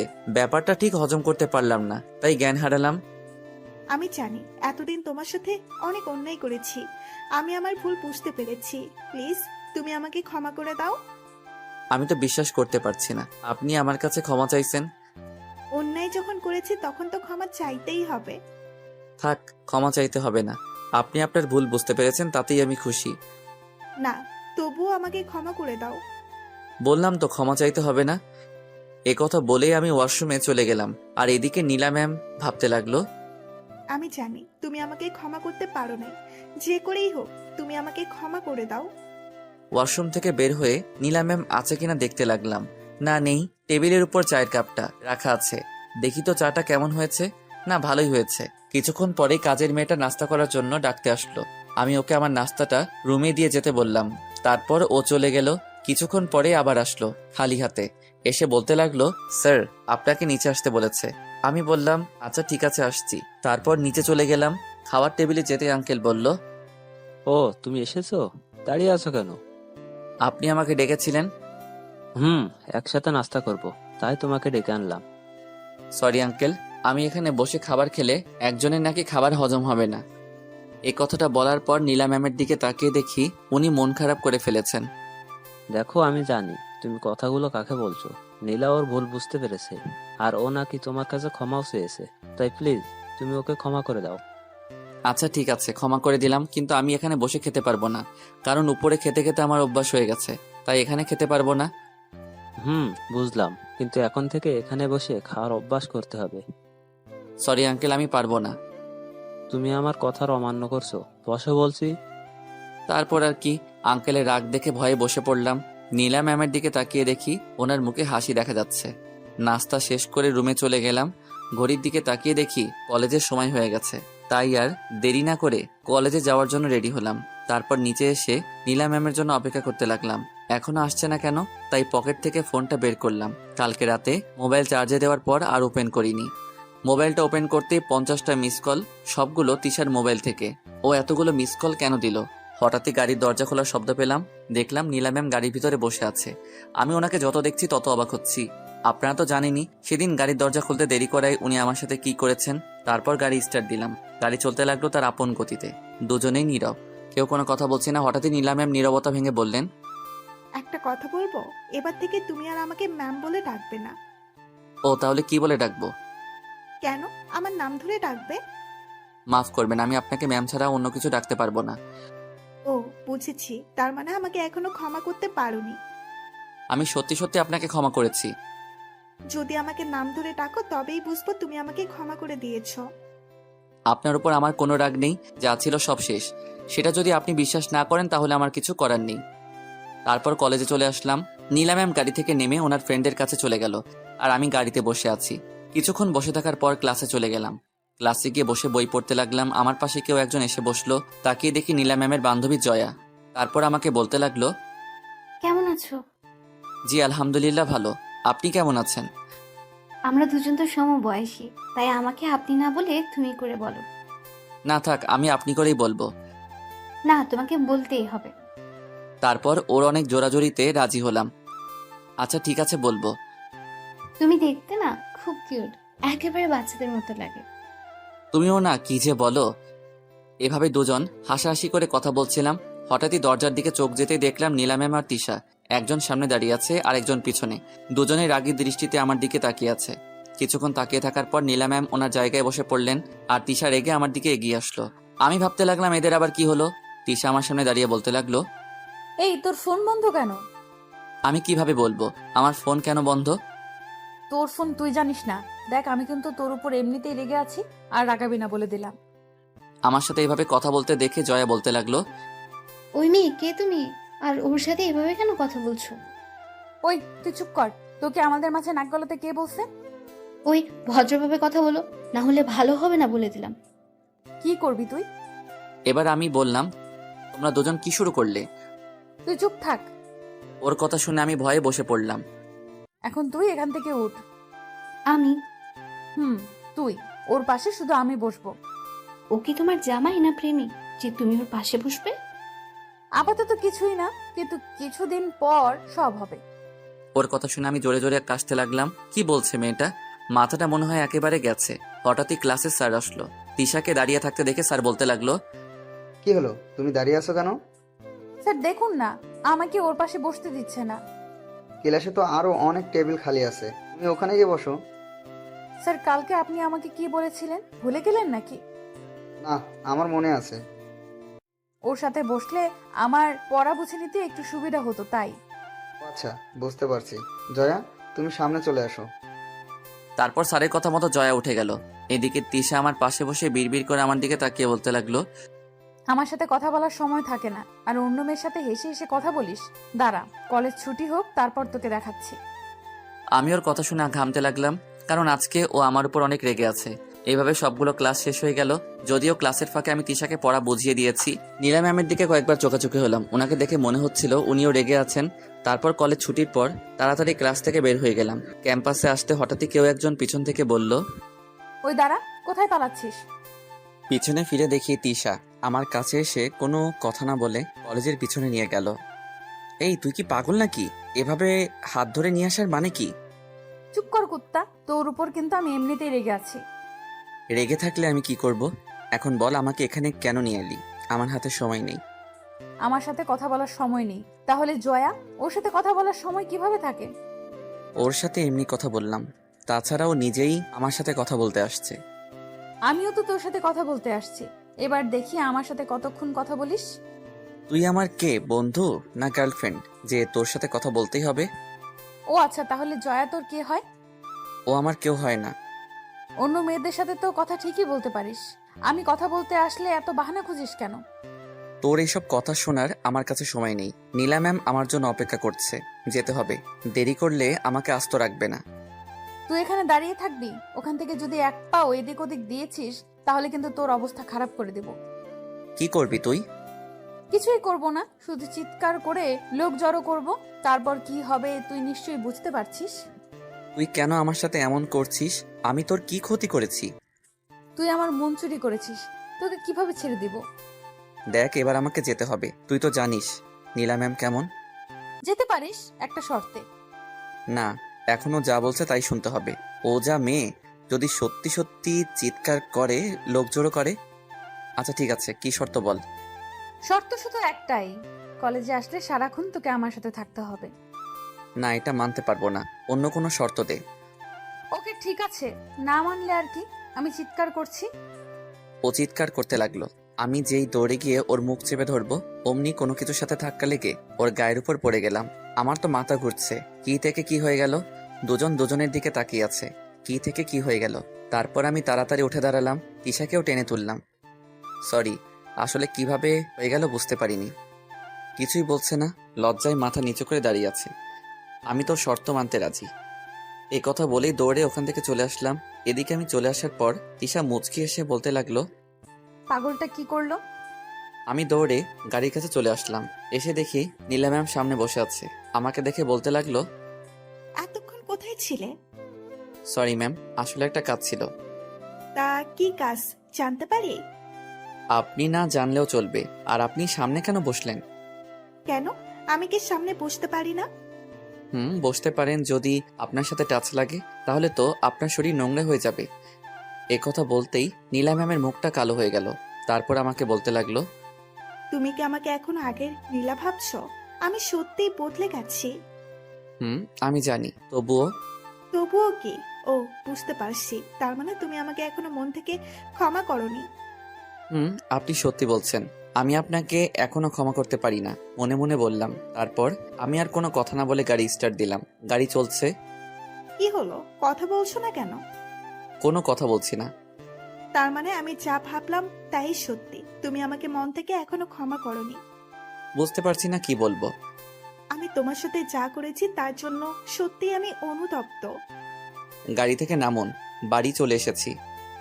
আসলে নীলা ম্যাম আমার সাথে কথা বলে ব্যস্ত ছিল, তাই বুঝতেই পারিনি কখন বাড়িতে চলে আসলাম। আমি কিন্তু এখন আমার উত্তর পাইনি। তারপর আমি গাড়ি থেকে নেমে বাড়িতে চলে আসলাম। সোজা আমার রুমে চলে আসলাম। এদিকে নীলা ম্যাম ভাবতে লাগলো, ক্ষমা তো তোমাকে আমায় করতেই হবে, আমিও দেখব কতদিন আমাকে ক্ষমা না করে থাকতে পারো। আমি রুমে এসে ফ্রেশ হয়ে বিছানায় শুয়ে পড়লাম। কিছুক্ষণ পরে কেউ একজন আমার রুমে আসলো। তাকিয়ে দেখি নীলা ম্যাম হাতে খাবারের বাটি। আমি উঠে বসলাম। আপনি এ সময় কোথাও যাবেন নাকি? না, কোথাও যাব না। এই নাও, তোমার জন্য খাবার আনছি, খেয়ে নাও। কলেজ থেকে আসার পর তো কিছুই খাওয়া হয়নি। কি আপনি খাবার আনলেন? আমার মতো ছোট লোকের জন্য কি মনে করে খাবার আনলেন? তুমি এইভাবে কেন কথা বলছো? আমার কি কষ্ট হয় না? শালি, আগে যখন আমাকে অপমান করতে গায়ে হাত তুলতি তখন আমার কি ভালো লাগতো? এই আপনার এসব ন্যাকা কান্না বন্ধ করেন তো। কান্না করবো না তো কি করব? এমনিতেই আগে তোমার সাথে যা করছি তার জন্য নিজেকে অপরাধী লাগছে, আর তোমার কথাগুলো আমাকে আরো বেশি কষ্ট দিচ্ছে। দেখুন, আপনার প্রতি আমার কোনো অভিযোগ নেই। আপনি শুধু শুধু নিজেকে অপরাধী ভাবছেন। আমি জানি তুমি যতই মুখে বলো না কেন, মন থেকে তুমি আমাকে ক্ষমা করনি। আপনি যা ভাবেন, তাছাড়া আমি এটা বুঝতে পারছি না আপনি ক্ষমা চাওয়ার জন্য কেন এমন করছেন। আমার মতো ছোট লোকের থেকে ক্ষমা না চাইলে কি হয়? তারপর উনি আর কোনো কথা না বলে কান্না করতে করতে চলে গেলেন। আমি ভাবতে লাগলাম, নীলা ম্যামের মতিগতি আমার একদম ভালো লাগছে না। আর এদিকে তিশা তো আছেই। হঠাৎই আমার ফোনে একটা কল আসলো। হাতে নিয়ে দেখি তিশার নাম্বার। তারপর ফোনটা রিসিভ করলাম। কি রে, ফোন রিসিভ করতে তোর এত সময় কেন লাগলো? ওই তুই কে রে, যে তুই ফোন দেওয়ার সাথে সাথে রিসিভ করতে হবে? আমি তোর বউ, বুঝলি? দেখ, তোর সব ফালতু কথা শোনার আমার সময় নেই। কি জন্য কল দিয়েছিস বল। কি বললি তুই? আমি ফালতু কথা বলি? তা নয়তো কি। আমি ফালতু কথা বলি। এখন থেকে তোকে আমার ফালতু কথাগুলো শুনতে হবে। এই যে ম্যাম, আপনি হয়তো ভুলে যাচ্ছেন, আমরা এখন ফোনে কথা বলছি। এখন আমি তোর কোনো কথাই শুনতে পারবো না, ফোন রাখছি। ওই, ফোন কাটবি না। এখন আমি তোকে একটা ম্যাজিক দেখাবো, যেটা দেখানোর পর তুই আমার কথা মানতে রাজি হবি। ও তাই নাকি? তাহলে দেখা দেখি। দেখাচ্ছি। কিছুক্ষণ পর তোর হোয়াটসঅ্যাপে আমি দুটো ছবি পাঠিয়েছি, ছবিগুলো গিয়ে দেখ। তারপর হোয়াটসঅ্যাপে গিয়ে দেখি তিশা সত্যি ছবি পাঠিয়েছে। তারপর ছবিগুলো দেখার সাথে সাথে আমার চোখ কপাল উঠে গেল। এ আমি কি দেখছি? ছবিতে দেখা যাচ্ছে আমি তিশার গায়ের উপর, আর তিশা আমার নিচে। যখন আমি তিশার গায়ের উপর পড়ে যাই তখন ছবিগুলো ওঠানো হয়। কিন্তু এটা কিভাবে সম্ভব? তখন তো তিশার হাতে ফোন ছিল না। না, আমাকে জানতে হবে। তারপর আমি নিজেই তিশাকে ফোন দিলাম। ফোন দেওয়ার সাথে সাথে রিসিভ করলো। মনে হচ্ছিল যেন আমার ফোন দেওয়ার অপেক্ষা ছিল। ওই কুত্তি, তুই ছবিগুলো কখন তুললি? আগে বল ম্যাজিকটা কেমন লাগলো? দেখ, আমি কিন্তু তোর উপর এমনিতেই রেগে আছি। আমি কি করেছি যে আমার বাবুটা রেগে আছে? কে বাবু? কিসের বাবু? এসব কি বলছিস? দেখ, আমি তোকে যা বলছি তার উত্তর দে। বল, ছবিগুলো কিভাবে তুললি? বলবো, সব বলবো, তবে ফোনে নয়। তুই এই ঠিকানায় চলে আয়। আমি কোথাও যেতে পারবো না, যা বলার ফোনে বল। ওকে, তুই যদি এখন না আসিস তাহলে আমি এই ছবিগুলো ফেসবুকে আপলোড করে দিব। তারপর কি হবে তুই নিশ্চয়ই বুঝতে পারছিস। তুই আমাকে ব্ল্যাকমেইল করছিস? করছি। এখন বেশি কথা না বলে 10 মিনিটের মধ্যে চলে আয়। আসছি। তিশার কথায় নারাজি হয়ে পারলাম না। আপনারা তো দেখলেন কেমন ডেঞ্জারাস মেয়ে, তাই রাজি হয়ে গেলাম যদি সত্যি সত্যি আপলোড করে দেয়। তারপর তিশার সাথে দেখা করার জন্য যেই রুম থেকে বের হব, সামনে তাকিয়ে দেখি নীলা ম্যাম দাঁড়িয়ে আছে। আমাকে দেখে বলতে লাগলো, আরিয়ান, তুমি কি কোথাও যাচ্ছ? জি ম্যাম, একটু বাইরে বের হচ্ছিলাম। ওকে, আমিও তোমার সাথে যাব, চলো। এ আবার কোথা থেকে আসলো? ঠিক আছে, চলুন। তারপর নীলা ম্যাম আর আমি নিচে চলে আসলাম। দুজনেই গাড়িতে বসলাম। তারপর গাড়ি স্টার্ট দিলাম। দুজনেই নীরব, কেউ কোনো কথা বলছি না। আমি আমার গন্তব্যে পৌঁছে গেলাম। কি হলো, গাড়ি থামালে কেন? ম্যাম, আমি এখানে নামবো। আপনি কোথায় যাবেন? তুমি যেখানে যাবে সেখানেই আমি যাব, তোমার সাথে সময় কাটানোর জন্য। তোমাকে যে ভালোবেসে ফেলেছি। না, আমি কোথাও যাব না। ওকে, ঠিক আছে, তাহলে আপনি থাকেন, আমি যাচ্ছি। না, আমিও তোমার সাথে যাব। কি বলছেন আপনি? আমার মতো ছোট লোকের সাথে কোথাও গেলে তো আপনার মান সম্মান চলে যাবে। তুমি কেন আমার সাথে এমন করছো? আপনার সাথে কিছু করার ক্ষমতা আমার নেই। এ কথা বলে আমি চলে আসলাম। নীলা ম্যাম হয়তো আরো কিছু বলতে চেয়েছে। তিশার দেওয়া ঠিকানায় গিয়ে দেখি একটা বড় রেস্টুরেন্ট। এত বড় রেস্টুরেন্ট আগে কখনো আসিনি। ভিতরে গিয়ে দেখি অনেক লোকজন। তিশাকে এখন কোথায় পাবো? একটা কল দিয়ে দেখি। মোবাইল নেওয়ার জন্য যেই পকেটে হাত দিলাম অমনি কোথা থেকে তিশা আমার সামনে দাঁড়ালো। বাহ, আজকে তো আমার হিরোকে খুব সুন্দর লাগছে। দেখ, তোর সব ফালতু কথা শোনার জন্য আমি এখানে আসিনি। এখন থেকে সব শুনতে হবে। এখন দাঁড়িয়ে না থেকে বস। তারপর আমরা দুজন একটা টেবিলে গিয়ে বসলাম। এবার কি খাবি অর্ডার কর। না, আমি কিছুই খাবো না। তুই শুধু আমার প্রশ্নের উত্তরগুলো দে। আরে বলবো, সব বলবো, আগে কিছু অর্ডার কর। তারপর আমি নুডলস অর্ডার করলাম। এবার বল, তুই ছবিগুলো কিভাবে তুললি? বলছি। তুই যখন আমার গায়ের উপর পড়ে গিয়েছিলি, তারপর সেখান থেকে উঠে তুই তো চলে গেলি। আমিও চলে যাচ্ছিলাম, হঠাৎই কিছু একটার দিকে আমার চোখ লেগে গেল। আমি সাথে সাথে থমকে গেলাম। থামলি কেন বল? আমি দেখলাম একটা সিসি ক্যামেরা লাগানো। তারপর আমি সেখান থেকে অফিসে গেলাম। গিয়ে দেখি অফিসে কেউ নেই। ব্যাস, এই সুযোগে আমি আমার কাজ করে চলে আসলাম। আচ্ছা, তুই ছবিগুলো কেন নিলি বল? তোকে নিজের কাছে রাখার জন্য। কি হলো বল? তার উত্তর খুব তাড়াতাড়ি পেয়ে যাবি। এখন বেশি কথা না বলে খাবার শেষ কর। না, আমার তারা আছে। নীলা ম্যাম গাড়িতে আমার জন্য অপেক্ষা করছে। কি বললি? ও তোর জন্য অপেক্ষা করছে? আমিও তোর মতো অবাক হচ্ছি। হয়তো সেদিন ওনার সম্মান বাঁচিয়েছি বলে। সম্মান বাঁচিয়েছিস মানে? তারপর আমি ওকে সবকিছু বললাম। সব শোনার পর তিশা বলল, আমার মনে হয় ও তোর সাথে আর খারাপ ব্যবহার করবে না। তাই যেন হয়। এবার আমাকে যেতে হবে। তোকে আমি কি বললাম? তাড়াতাড়ি খাবারগুলো শেষ কর। তারপর আর কি, খাওয়া শুরু করলাম। আমি খাচ্ছি আর তিশা এক দৃষ্টিতে আমার দিকে তাকিয়ে আছে। ওই, তুই যদি এভাবে তাকিয়ে থাকিস তাহলে আমার অসুবিধা হবে। ওই বেশি কথা বলবি না। তারপর খাওয়া দাওয়া শেষ করে আমি বললাম, বিল কিন্তু তোকেই দিতে হবে। সেটা তোকে বলতে হবে না। তারপর তিশা বিল দিল। দুজনে রেস্টুরেন্ট থেকে বের হয়ে গেলাম। তিশা বলল, চল তোকে গাড়ি পর্যন্ত দিয়ে আসি। ওই, আমি কি ছোট বাচ্চা নাকি যে আমাকে দিয়ে আসতে হবে? আমার কাছে তুই এখনো বাচ্চা। তারপর দুজনেই গাড়ির কাছে চলে আসলাম। আমি তিশাকে বললাম, তিশা, তোকে আমি রিকোয়েস্ট করছি, তুই ছবিগুলো ডিলিট করে দিস। সময় হলে আমি নিজেই করে দেব। হুম কি হলো? তোর ম্যামকে দেখছি না যে? তাই তো, এখানেই তো থাকার কথা। আছে হয়তো আশেপাশে কোথাও। এবার তুই চলে যা। যাচ্ছি। তার আগে তুই ওইদিকে দেখ তো, এটা কি দেখা যাচ্ছে? আমি যেই তাকালাম অমনি তিশা আমার গালে একটা ইয়ে দিয়ে চলে গেল। কি দিল আপনারা নিজেরা বুঝে নিয়েন। আমার বলতে লজ্জা করছে। আমি কিছুক্ষণ ঘোরের মধ্যে ছিলাম। হঠাৎই কেউ বলতে লাগলো, মেয়েদের থেকে পাপ্পি নিতে খুব ভালো লাগে, তাই না? কথাটা আর কেউ নয়, নীলা ম্যাম বললেন। ওনাকে দেখে আমার ভয় করছে, কারণ ওনার চোখ দুটো লাল হয়ে আছে। আমি আমতা আমতা করে বললাম, ম্যাম, আপনার শরীর ঠিক আছে তো? আপনাকে এমন দেখাচ্ছে কেন? উনি কোনো কথা না বলে আমার হাত ধরে গাড়িতে বসালেন। তারপর নিজেই গাড়ি ড্রাইভ করতে লাগলেন। ওনার গাড়ি চালানো দেখে মনে হচ্ছে আমার উপর প্রচন্ড রেগে আছে। তারপর উনি বিড়বিড় করে বলতে লাগলেন, একবার শুধু বাড়িতে চল, তারপর তোকে দেখাচ্ছি। বাড়ির সামনে এসে উনি গাড়ি দাঁড় করালেন। তারপর রাগে হনহন করতে করতে ভিতরে চলে গেলেন। আমিও আর দাঁড়িয়ে না থেকে আমার রুমে চলে আসলাম। ঘড়ির দিকে তাকিয়ে দেখি 9টা বেজে গেছে। তাই বসে কিছুক্ষণ পড়লাম। কিছুক্ষণ পর খাওয়ার জন্য ডাক আসলো। আমি গেলাম। গিয়ে দেখি নীলা ম্যাম খাবার টেবিলে বসে আছে। আমাকে দেখে আমার দিকে রাগে দৃষ্টিতে তাকিয়ে আছে। আঙ্কেল আমাকে বলল, দাঁড়িয়ে আছো কেন? বসো। তারপর আমি বসলাম। তা তোমার পড়ালেখা কেমন চলছে? আপনাদের দোয়াই ভালোই চলছে। আর কিছুদিন পর পরীক্ষা, তা দুজনের প্রিপারেশন কেমন? আমি আর নীলা ম্যাম একসাথে বললাম, ভালো। এভাবে কথা বলতে বলতে খাবারের পর্ব শেষ করলাম। খাবার শেষ করে আমি আমার রুমে চলে আসলাম। রুমে এসে কিছুক্ষণ পরে ঘুমানোর চেষ্টা করলাম। হঠাৎই দরজা আটকানোর শব্দে ঘুমটা ভেঙে গেল। তাকিয়ে দেখি নীলা ম্যাম। উনি আমার দিকে আসতে এগিয়ে আসছে। কি হলো, আপনি এত রাতে এখানে কি করছেন? আর এইভাবে আমার কাছে আসছেন কেন? নীলা ম্যাম কোনো কথা না বলে এক লাফে আমার গায়ের উপর উঠে গেল। আমি তো শুধু হা করে তাকিয়ে আছি। মেয়েদের থেকে পাপ্পি নিতে খুব ভালো লাগে, তাই না? এবার আমিও দেখবো কত পাপ্পি নিতে পারিস। এই কথা বলে নীলা ম্যাম আমার দিকে গালে মুখে ঠোঁটে পাগলের মতো কিস করতে লাগলো। আমার মুখ দিয়ে কোনো কথা বের হচ্ছে না, শুধু বোকার মতো তাকিয়ে আছি। না, এভাবে আর কিছুক্ষণ চললে আমি নিজেকে কন্ট্রোল করতে পারবো না। তারপর কোনো উপায় না পেয়ে ওনাকে ধাক্কা মেরে নিচে ফেলে দিলাম। আপনি সব কি করছেন? পাগল হয়ে গেছেন নাকি? আমি পাগল হয়ে গেছি শুধু তোর জন্য। আপনার মাথাটা একেবারে গেছে।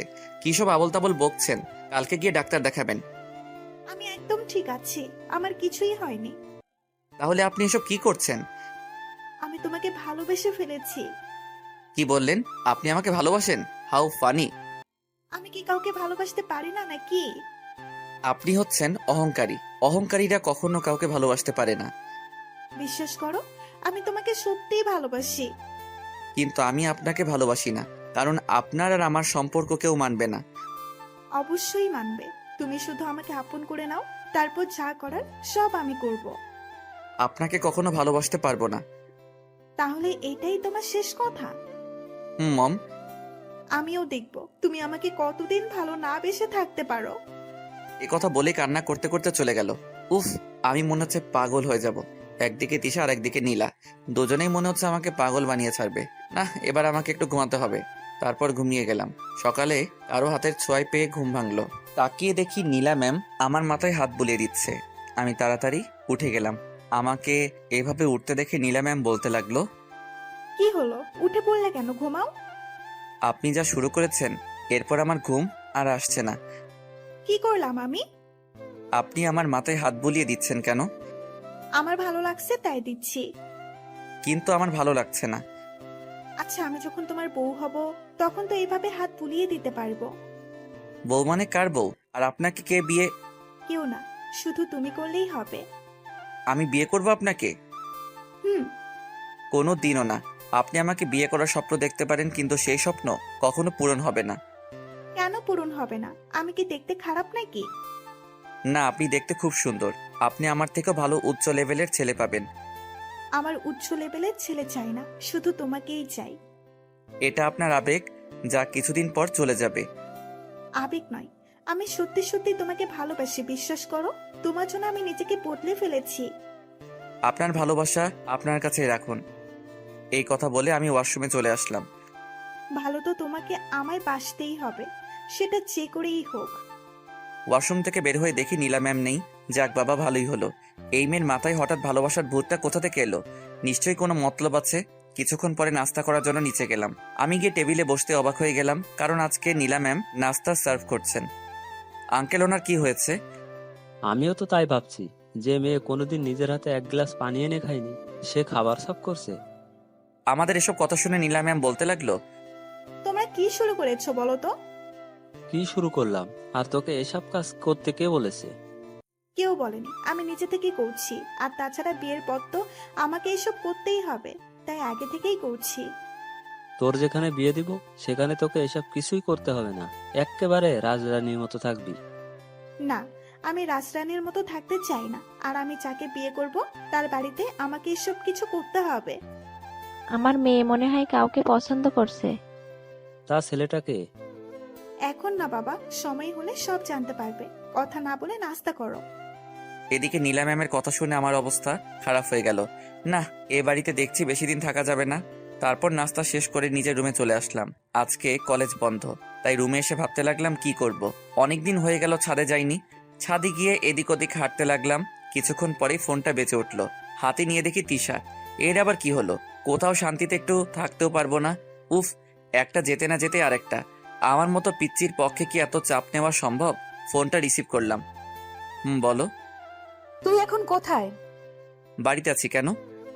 ওকে, তাহলে তুই থাক, আমি গাড়ি নিয়ে আসছি। ওই গাড়ি নিয়ে আসছি মানে? আমি এখন তোর সাথে কোথাও যেতে পারবো না। তুই যাবি, 100 বার যাবি।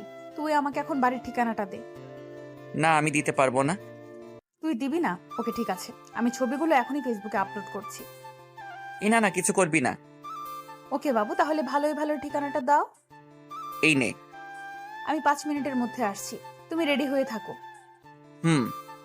তারপর তিশা ফোন কেটে দিল। কে ফোন দিয়েছিল? চেয়ে দেখি নীলা ম্যাম। একটা ফ্রেন্ড। কোন ফ্রেন্ড?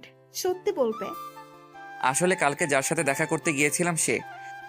এ কথা বলতে না বলতে নীলা ম্যাম তেলে বেগুনে জ্বলে উঠল। তারপর বলতে লাগলো, কি, তুই এই কুত্তিটার সাথে দেখা করতে যাচ্ছিস? তুই যদি বাড়ির বাইরে এক পা রেখেছিস তাহলে আমি তোর ঠ্যাং ভেঙে ফেলবো। যাবো, 100 বার যাবো। আপনি আমার কে হন? দেখতে চাস তুই আমার কে? একথা বলেই নীলা ম্যাম আমার মাথার পিছনে হাত দিয়ে ওনার ঠোঁটের সাথে আমার ঠোঁট লাগিয়ে দিলেন। তারপর নীলা ম্যাম আমার ঠোঁটের উপরে অত্যাচার করতে লাগলো। এইভাবে পুরো 5 মিনিট অত্যাচার করলো। তারপর ছেড়ে দিয়ে বলতে লাগলো, এবার নিশ্চয়ই বুঝে গেছো তুমি আমার কে হও, আর বাড়ির বাইরে বের হবার কথা যেন মাথায়ও না আসে। একথা বলেই নীলা ম্যাম চলে গেল। এদিকে আমি পড়লাম মাইন্ডকার চিপাই, একদিকে তিশা আর একদিকে নীলা। এসব ভাবতে ভাবতে আবার কল আসলো। আর কেউ নয়, তিশা কল দিল। রিসিভ করতে তিশা বলতে লাগলো, কিরে কোথায় তুই? বাড়িতে। তুই কি চলে এসেছিস? আমি বাইরে দাঁড়িয়ে আছি, তুই তাড়াতাড়ি চলে আয়। কুর্তিটা তাহলে চলে এসেছে। এখন একে কিভাবে ম্যানেজ করব, না কিছু একটা করতে হবে। আসলে আমার না শরীর খারাপ করছে, কোথাও যেতে পারবো না। কি বললি? তোর শরীর খারাপ করছে? আমাকে আগে বলবি না? আসলে হঠাৎ করে শরীর খারাপ হয়ে গেল। চুপ কর, মিথ্যা বলার জায়গা পাস না, তাই না? এই রে, ও তো মনে হয় ধরে ফেলেছে। এখন কি করি? সত্যি বলছি, বিশ্বাস কর। 5 মিনিট সময় দিলাম, এর মধ্যে যদি রেডি হয়ে চলে আসিস তাহলে বেঁচে যাবি, আর যদি না আসিস তাহলে আমি কি করব আমি নিজেও জানি না। একথা বলেই ফোন কেটে দিল। আমি এখন কি করব? তিশার কাছে যেতে হলে তো নীলা ম্যামের সামনে দিয়ে যেতে হবে। না, ওনার সামনে দিয়ে যাওয়া যাবে না। কি করি এসব ভাবছিলাম, হঠাৎই পাশে একটা গাছের দিকে নজর গেল। গাছটা একেবারে ছাদের গা ঘেঁষে আছে। তারপর রুমে এসে জামা কাপড় চেঞ্জ করে আবার ছাদে চলে গেলাম। তারপর কোনো মতে গাছ বেয়ে নিচে নামলাম। আশেপাশে কেউ আছে কিনা দেখতে লাগলাম। না, কেউ নেই। তারপর এক দৌড়ে গেট ফেরিয়ে চলে আসলাম। এসে দেখি তিশা রাস্তার উপরে দাঁড়িয়ে আছে। আমাকে এভাবে আসতে দেখে তিশা বলতে লাগলো, তোর পেছনে কি কুকুর তাড়া করছে নাকি? আরে না, এখন এত কথা বলার সময় নেই। কি জন্য ডাকলি সেটা বল। গাড়িতে ওঠ, আমার সাথে এক জায়গায় যেতে হবে। দেখ, আমি এখন কোথাও যেতে পারবো না, বাড়িতে কাজ আছে। আমি যখন বলেছি তাহলে তোকে যেতেই হবে। এবার আমি কি করি? নীলা ম্যাম যদি বাড়িতে না দেখে তাহলে কি হবে? উফ, কি যে করি। তিশা দেখ, তুই আমার বোনের মতো। আমি ভাই হয়ে তোকে রিকোয়েস্ট করছি, প্লিজ আমাকে যেতে দে। একথা বলার সাথে সাথে তিশা রেগে গেল। ওর চোখ দিয়ে যেন আগুনের গোলা বের হচ্ছে। আমার কলার ধরে বলতে লাগলো, কি বললি? আমি তোর বোনের মতো? তোকে তো আমার বোনের মতো দেখি। চুপ! আর একবার যদি তুই কথাটা বলেছিস তাহলে আমি তোর নাক ফাটিয়ে দিব। আর এতে রেগে যাওয়ার কি আছে? আমি কি ভুল কিছু বললাম? ওই, আমি কি তোর মায়ের পেটের বোন হই? না, কিন্তু আমি তোকে সবসময় ওই নজরে দেখেছি। ওকে, এবার থেকে আমাকে গার্লফ্রেন্ড হিসেবে দেখবি। আমার আর খেয়ে দে কোনো কাজ নেই। তোর মতো পেতনিকে আমি গার্লফ্রেন্ড ভাববো? কি বললি? আমি পেতনি? এবার তোকে দেখাচ্ছি। তুই বাড়িতে যাবি তাই না? আমিও দেখবো কি করে তুই আজকে বাড়ি যাস। এ কথা বলে তিশা সোজা আমার হাত ধরে গাড়ির ভিতরে নিয়ে গেল। তারপর গাড়ি চালাতে লাগলো। এদিকে নীলা ম্যাম আমাকে বাড়িতে না দেখে কান্না শুরু করে দিলেন। মনে মনে বলতে লাগলো, না, আরিয়ান শুধু আমার, ওকে ছাড়া আমি বাঁচবো না। যে করেই হোক ওকে আমার পেতেই হবে। ওই দিশা মেয়েটার হাব ভাব দেখে মনে হচ্ছে ও আরিয়ানকে ভালোবাসে। না, এবার সবকিছু বাবাকে জানাতে হবে। এ কথা বলেই ওর বাবার রুমে চলে গেল। বাবা, তোমার সাথে আমার কিছু কথা আছে। তোর আবার কি হলো? তোকে এমন দেখাচ্ছে কেন? বাবা, আমি একদম ঠিক আছি, আমার কিছু হয়নি। তোকে দেখে মনে হচ্ছে তুই কান্না করেছিস। করেছি। কি বললি? তুই কান্না করেছিস? কার এত বড় সাহস যে আমার মেয়েকে কাঁদিয়েছে? বাবা, আমি ওকে খুব ভালোবাসি, কিন্তু ও কিছুতেই বুঝতে চাইছে না। ওকে ছাড়া আমি বাঁচবো না। তুই কার কথা বলছিস? আর কাকে ছাড়া বাঁচবি না? বাবা, আমি আরিয়ানকে ভালোবাসি। ওকে যদি না পাই তাহলে আমি মরে যাব। কি বলছিস এসব? তুই আরিয়ানকে ভালোবাসিস? বাবা, বিশ্বাস করো, আমি ওকে সত্যিই ভালোবাসি। দেখ, ওর সাথে আমাদের যায় না। ও তোকে বিয়ের পর খাওয়াবে কি? কেন বাবা, আমাদের কি কম আছে নাকি? তাছাড়া ও তো লেখাপড়া করছে। তুমি ওকে আমাদের কোম্পানিতে একটা চাকরি দিলেই তো হয়। তা হয়, কিন্তু আমি জেনে শুনে কিভাবে? ঠিক আছে, তাহলে থাকো, আমি চলে যাচ্ছি। চলে যাচ্ছিস মানে? আমি এই বাড়ি ছেড়ে চলে যাচ্ছি। কি বলছিস কি তুই? তোর মাথা ঠিক আছে? বাবা, আমি একদম ঠিক আছি। দেখ, পাগলামি করিস না। ও তোকে সুখে রাখতে পারবে না। আমি যাচ্ছি। এই কথা বলে নীলা ম্যাম কান্না করতে করতে চলে গেল। এদিকে আঙ্কেল ভাবতে লাগলো, নীলা যা বলেছে ভুল কিছু বলেনি। অনেক তো টাকার পিছনে দৌড়ালাম, এবার কি টাকার জন্য আমার মেয়ের সুখ নষ্ট করব নাকি? তাছাড়া আরিয়ানও তো ভালো ছেলে, আমি জানি ও আমার মেয়েকে সুখে রাখবে। না, আমার মেয়ে যখন ওকে ভালোবাসে তাহলে ওর সাথেই বিয়ে দিব। না, গিয়ে দেখি নীলা কি করছে। আঙ্কেল নীলা ম্যামের রুমের সামনে যেতেই নীলা ম্যাম হাতে লাগেজ নিয়ে ঘর থেকে বের হলেন। নীলা, দাঁড়া বলছি, আমার কথাটা শোন। না, আমি তোমার কোনো কথা শুনবো না। আচ্ছা ঠিক আছে, তোর সাথে আরিয়ানের বিয়ে দেবো। এ কথা বলতে নীলা ম্যাম লাগেজটা ফেলে দিয়ে দৌড়ে এসে ওনার বাবাকে জড়িয়ে ধরলেন। তারপর বলতে লাগলেন, সত্যি তুমি ওর সাথে আমার বিয়ে দেবে? দিব। বাবা বলো না কবে বিয়ে দেবে? আগে ওর পড়ালেখা শেষ হোক তারপর। এখন দিলে কি হবে? এখন যদি তোদের বিয়ে দেই তাহলে দুজনের পড়ালেখা শেষ হয়ে যাবে, আর তার সাথে ভবিষ্যতও। এভাবে ওরা বাবা মেয়ে মিলে কথা বলতে লাগলো। এদিকে আমার অবস্থা একেবারে খারাপ হয়ে যাচ্ছে। আমি শুধু নীলা ম্যামের কথা ভাবছি। না জানি আমাকে না দেখতে পেয়ে কি করছে। তিশা আমাকে নিয়ে একটা পার্কে এলো। পার্কে এসে তিশা আমাকে একটা নির্জন জায়গায় নিয়ে এলো। ওই আমাকে এখানে নিয়ে এলি কেন? সবাই যে জন্য আসে, মানে প্রেম করতে এসেছি। দেখ আমার এসব ভালো লাগছে না, আমি বাড়ি যাচ্ছি। তুই এখান থেকে কোথাও যাবি না, দাঁড়িয়ে থাক, আমি আসছি। এ কথা বলেই তিশা চলে গেল, আর আমি দাঁড়িয়ে রইলাম।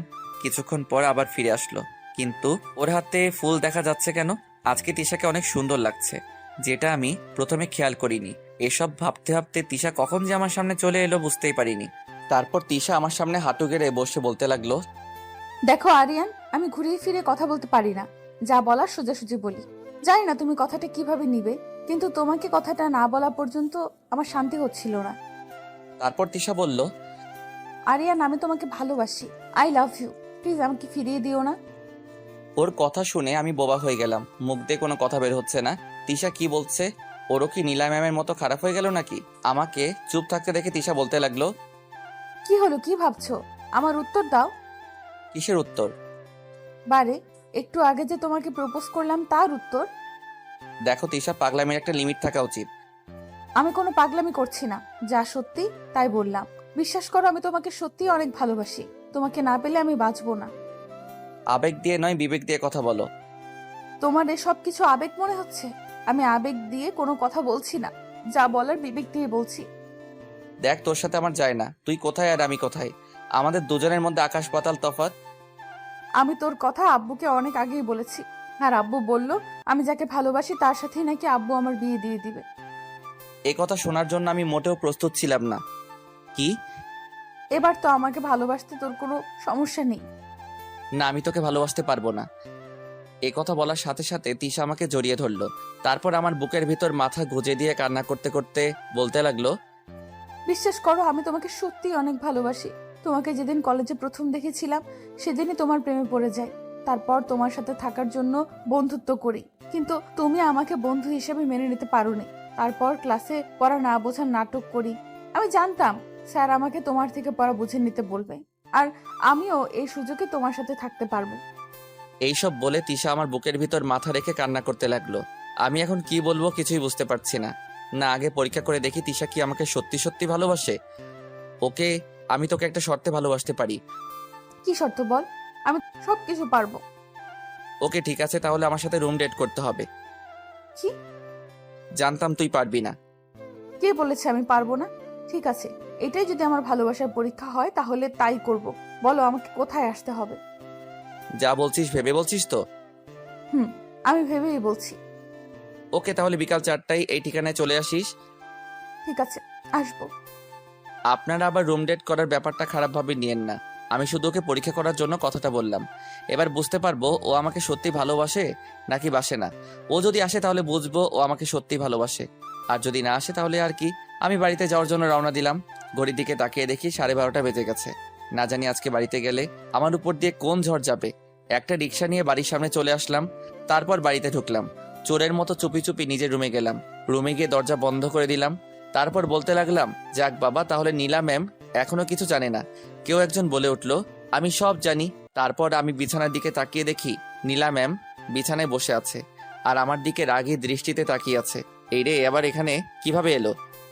আরে ম্যাম, আপনি আমার রুমে কি করছেন? দেখতে আসলাম আমার বাবুটা কি করছে। উনি আমার দিকে এগিয়ে আসতে আসতে বলতে লাগলেন, তা স্যার, আপনি কোথায় গিয়েছিলেন? উনি একদম আমার কাছে চলে আসলেন। আমতা আমতা করে বলতে লাগলাম, না মানে আমি তো বাগানে গিয়েছিলাম। ও আচ্ছা, আপনি বাগানে গিয়েছিলেন বুঝি? তা বাগানে গেলে বুঝি নতুন জামা কাপড় পরে যেতে হয়? ওনার কথাগুলো আমার সুবিধার মনে হচ্ছে না, যেন মনে হচ্ছে এক্ষুনি আমার উপর দিয়ে ঝড় বয়ে যাবে। না মানে আসলে আমার জামা কাপড়গুলো আজকে ধুয়ে দিলাম তো, তাই নতুন জামা পরতে হলো।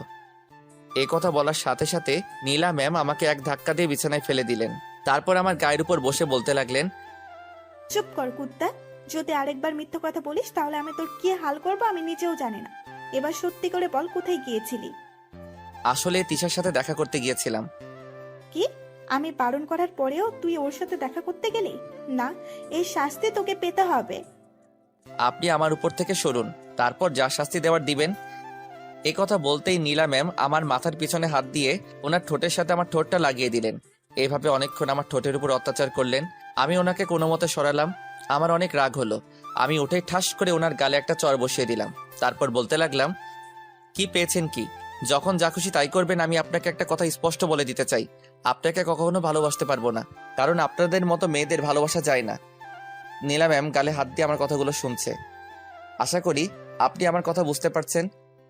আমিও দেখবো তুমি কতদিন আমাকে ভালো না বেসে থাকতে পারবে। এ কথা বলে চলে গেল। আমি তো এখনো বিশ্বাস করতে পারছি না আমি নীলা ম্যামকে চড় মারলাম, আর উনি আমাকে কিছুই বললেন না। তারপর আমি ওয়াশরুমে চলে গেলাম। 2 মিনিটের মধ্যে গোসল করে চলে আসলাম। শীতকালের গোসল, আপনারা তো বুঝতেই পারছেন। ওয়াশরুম থেকে বের হবার কিছুক্ষণ পরেই আজান দিল। তারপর মসজিদে চলে গেলাম নামাজ পড়তে। নামাজ পড়ে বাড়িতে এসে খাওয়া দাওয়া করে ঘুমানোর চেষ্টা করলাম, কিন্তু আমার চোখে ঘুম আসছে না। শুধু বারবার তিশা আর নীলা ম্যামের কথা মনে হচ্ছে। দেখে মনে হচ্ছে দুজনেই আমাকে ভালোবাসে। উফ, আমি এখন কোন দিকে যাব? প্রিয় পাঠক পাঠিকারা, আপনারা কিছু বলেন। বিকাল 4টায় আমার ঘুম ভাঙলো। তাড়াতাড়ি উঠে তিশাকে যে ঠিকানায় আসতে বললাম ওখানে চলে গেলাম। গিয়ে দেখি তিশা এখনো আসেনি। তার মানে ও আসবে না, না আসলেই ভালো হয়। হঠাৎই কেউ একজন পিছন থেকে বলল, আমি চলে এসেছি।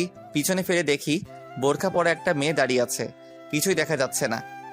কে আপনি? একথা বলতেই মেয়েটি ওর মাথার হিজাবটা খুলে ফেললো। হিজাব খোলার পর দেখলাম মেয়েটি আর কেউ নাই, তিশা। ওকে এভাবে দেখবো আমি ভাবতে পারিনি। তোমার যা করার তাড়াতাড়ি করো, আমার বাড়িতে কাজ আছে। আচ্ছা, এখানে বসো। ও বসলো। ও বসার পর আমি ওকে বললাম, তুই এখানে কেন এলি? আমার ভালোবাসার পরীক্ষা দিতে। কেন, তুই জানিস না বিয়ের আগে এসব করা ঠিক নয়? জানি, কিন্তু তোমাকে যে অনেক ভালোবেসে ফেলেছি। আমার মতো ছোট লোকের মধ্যে কি এমন দেখলি যে আমাকে ভালোবাসতে হলো? একথা বলতেই তিশা রেগে গেল। তারপর বলতে লাগলো, ওই, তুই কি আমাকে এখানে এসব বলার জন্য আনলি? সত্যি কথা বলতে রুম ডেট করার কথাটা আমি তোকে এমনি বলছিলাম। আমি আসলে দেখতে চেয়েছিলাম তুই আমাকে কতটা ভালোবাসিস। একথা বলার পর তিশা রেগে গিয়ে যা করলো, তারপর বলতে লাগলো, কি বললি? তুই আমাকে পরীক্ষা করছিলি? প্লিজ তুই রাগ করিস না। আচ্ছা ঠিক আছে, রাগ করব না। আমাকে এটা বল, আমি কি পরীক্ষায় উত্তীর্ণ হতে পেরেছি? পেরেছিস। একথা বলতে না বলতেই তিশা আমাকে হুট করে জড়িয়ে ধরলো। তারপর বলতে লাগলো, কি? তার মানে তুই আমাকে এবার থেকে ভালোবাসবি? আমি এখন কি বলবো কিছুই বুঝতে পারছি না। আমাকে চুপ থাকতে দেখে তিশা আবার বলতে লাগলো, কি হলো বল। দেখ তিশা, আমি তোকে আগে বলেছি, এখনো বলছি, তোকে আমি ভালোবাসতে পারবো না। প্লিজ, কেন আমার সাথে এমন করছিস? সত্যি তোকে আমি অনেক ভালোবেসে ফেলেছি। দেখ, আমার কিছু করার নেই। তুই যদি আমাকে ভালো না বাসিস তাহলে আমি এক্ষুনি এই ছুরি দিয়ে নিজেকে শেষ করে দেব।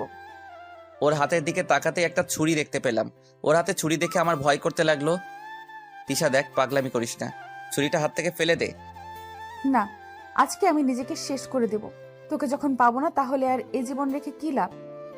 তুই আমার থেকেও ভালো কাউকে জীবন সাথী করে পাবি। ও কান্না করতে করতে বলতে লাগলো, তোকে আমি কতবার বলবো, আমি ভালো কাউকে চাই না, শুধু তোকে চাই। মুখ দিয়ে কোনো কথা বের হচ্ছে না। আমি 1 থেকে 3 পর্যন্ত গুনবো। এর ভেতর যদি তুই আমাকে কাছে টেনে না নিস তাহলে আমি এই ছুরি দিয়ে নিজেকে শেষ করে দিব। এবার পড়লাম মহাবিপদে। ও যা জেদি মেয়ে, যদি সত্যি সত্যি কিছু করে ফেলে। এদিকে তিশা কাউন্ট শুরু করে দিল। 1 বলার পর কিছুক্ষণ আমার দিকে তাকিয়ে রইল। এভাবে 3 পর্যন্ত গোনা শেষ করে বলতে লাগলো, তোকে নিয়ে আমি অনেক স্বপ্ন দেখেছিলাম, তোর সাথে সারা জীবন কাটাতে চেয়েছিলাম, কিন্তু তুই আমাকে সেই সুযোগ দিসনি। বিশ্বাস কর, তোকে আমি অনেক ভালোবাসি, কিন্তু তুই আমার ভালোবাসাটা বুঝতে পারিসনি। আমি এতক্ষণ দাঁড়িয়ে দাঁড়িয়ে কথাগুলো শুনছিলাম। আমার তো বিশ্বাস হচ্ছে না একটা মেয়ে আমাকে এত ভালোবাসে, আর আমি কি না তার ভালোবাসাকে আবেগ বলে উড়িয়ে দিচ্ছি। ভালো থাকিস, আর কখনো তোকে বিরক্ত করব না। এ কথা বলেই ও ছুরিটা হাতের শিরার উপর রাখলো। তারপর চোখ বন্ধ করে ফেললো। যেই শিরা কাটতে অমনি আমি দৌড়ে গিয়ে ওর হাত থেকে ছুরিটা ফেলে দিলাম। তারপর ওকে শক্ত করে বুকে জড়িয়ে ধরলাম। বুকের ভিতর জড়িয়ে ধরতেই ও একদম শান্ত হয়ে গেল। এভাবে কতক্ষণ ছিলাম জানি না। কিছুক্ষণ পর ও বুক থেকে মাথা তুলে আমার দিকে তাকিয়ে রইল। আমি ওর কপালে একটা চুমু দিলাম। সাথে সাথে ও আমাকে আবার জড়িয়ে ধরে কান্না করে দিল। এত কান্না কিসের? কান্না বন্ধ কর বলছি। আনন্দে কান্না করছি। ধুর পাগলি, আনন্দে কি মানুষ কান্না করে নাকি? কেউ না করলেও আমি করি। আমাকে কথা দে, কখনো আমাকে ছেড়ে যাবি না। ওর ডান হাতটা শক্ত করে ধরে বললাম, যতদিন এ দেহে প্রাণ আছে ততদিন তোকে ছেড়ে কোথাও যাব না। মনে থাকে যেন। ওই, আমরা কি এখনো একে অপরকে তুই করে বলবো নাকি? আমরা একে অপরকে তুই করে বলবো। কি বলিস? আজ থেকে আমি ছাড়া যদি অন্য কোনো মেয়ের দিকে তাকিয়েছিস তাহলে তোর অবস্থা খারাপ করে ফেলবো। নীলা ম্যামের দিকেও না? তুই যদি আরেকবার ওই মেয়ের নাম মুখে আনিস। আরে আমি তো তোকে রাগানোর জন্য বলছি। ওই মেয়ের থেকে সবসময় দূরে দূরে থাকবি, ওর সাথে একদম কথা বলবি না। চাইলেও আর সেটা সম্ভব না। মানে বুঝলাম না। মানে নীলা ম্যাম আমাকে ভালোবাসে। একথা বলতেই তিশা আমাকে ওর গায়ের সমস্ত শক্তি দিয়ে জড়িয়ে ধরলো। ওরে জড়িয়ে ধরা বলে দিচ্ছে ও আমাকে হারানোর ভয় করছে। কি? কবে থেকে? এই তো কিছুদিন হবে। তারপর ও কান্না করে দিয়ে বলতে লাগলো, দেখ, আমি তোকে হারাতে পারবো না, তুই কালকেই ওই বাড়ি ছেড়ে দিবি। দিব, তবে এখন নয়, আগে পরীক্ষাটা দিয়ে নেই তারপর। তুই বাড়ি ছাড়ার কথা বলছিস কেন? আমার ভয় করছে, যদি নীলা তোকে আমার কাছ থেকে কেড়ে নেয়। আমি তোর আছি, তোরই থাকবো, কেউ আমাদের আলাদা করতে পারবে না। কিছুক্ষণ পর, তিশা এবার আমাকে ছাড়, যেতে হবে। ঠিক আছে চল, তোকে দিয়ে আসি। কিছুক্ষণ পর বাড়ির সামনে চলে আসলাম। গাড়ি থেকে যেই নামতে যাব অমনি তিশা আমাকে জড়িয়ে ধরে ওর ঠোঁটের সাথে আমার ঠোঁটটা মিশিয়ে দিল। কিছুক্ষণ পর ছেড়ে দিল। এটা কি হলো? কেন আদর দিলাম, ভালো লাগেনি বুঝি? আরেকটা দেই? না না, আর লাগবে না। কথা বলেই আমি গাড়ি থেকে নেমে গেলাম। তারপর ওকে বিদায় দিয়ে বাড়িতে ঢুকলাম। তারপর নিজের রুমে চলে গেলাম। কিছুক্ষণ পরেই মাগরিবের আজান দিয়ে দিল। মসজিদে চলে গেলাম। নামাজ পড়া শেষ করে বাড়ির দিকে আসতেই ফোনটা বেজে উঠল। হাতে নিয়ে দেখি তিশা কল দিল। তারপর ওর সাথে কথা বলতে বলতে বাড়িতে চলে আসলাম। আঙ্কেল দেখি সোফায় বসে আছে। আমাকে দেখে বলল, আরিয়ান এদিকে আসো। আমি গেলাম। তা বাবা, তোমার লেখাপড়া কেমন চলছে? আপনাদের দয় ভালোই চলছে। এইভাবে আঙ্কেলের সাথে কিছুক্ষণ কথা বলে নিজের রুমে চলে আসলাম। ঘড়ির দিকে তাকিয়ে দেখি 7টা বেজে গেছে। তাই বই নিয়ে পড়তে বসলাম। পড়া আর হলো না, কারণ মোবাইলটা আমাকে ডাকতে লাগলো। পাগলিটা কল দিয়েছে। রিসিভ করে বলতে লাগলাম, ফোন দেওয়ার আর সময় পেলি না? আমার বাবুটা কি এমন কাজ করছিল যে আমার ফোন দেওয়াতে বিরক্ত হলো? এখন পড়ালেখা ছাড়া আর কোনো কাজ আছে? আছে তো, আমার সাথে কথা বলা একটা কাজ। তোর মতো পেতনির সাথে কথা বলতে আমার বইয়েই গেছে। কি বললি তুই? আমি পেতনি? হুম। তোকে কিন্তু এই পেতনিকেই বিয়ে করতে হবে। আমার আর খেদে কাজ নেই, তোর মতো পেতনিকে আমি বিয়ে করব না। তুই করবি, 100 বার করবি। যা তো। তুই একটুও রোমান্টিক না, শুকনো বড়ই একটা। কি বললি তুই? আমি রোমান্টিক না শুকনো বড়ই? কালকে কলেজে আসলে দেখতে পারবি আমি কি। আমিও দেখবো। তারপর ওর সাথে আর কিছুক্ষণ কথা বলে পড়ায় মনোযোগ দিলাম। কিছুক্ষণ পর আমার মনে হলো কেউ একজন পিছনে দাঁড়িয়ে আছে। উফ, এই মেয়েটা সবসময় পিছন থেকে কেন আসে? নীলা ম্যাম আমাকে বলতে লাগলো, এতক্ষণ কার সাথে কথা বললে? যদি বলি তিশার সাথে কথা বলছি তাহলে নিশ্চিত নীলা ম্যাম খারাপ কিছু করবে। কই, কারোর সাথে না, আমার এক ফ্রেন্ডের সাথে কথা বলছিলাম। আচ্ছা তোমার মোবাইলটা দাও, আমিও দেখি কোন ফ্রেন্ড। এই রে, এবার তো মনে হয় সবকিছু জেনে যাবে। না, কিছু একটা করতে হবে। ও মাগো, কি ব্যথা করছে, মরে যাব মনে হয়। আমার এভাবে কথা বলাতে নীলা ম্যাম অস্থির হয়ে গেলেন। তারপর আমার পাশে বসে বলতে লাগলেন, কি হয়েছে তোমার, এমন করছো কেন?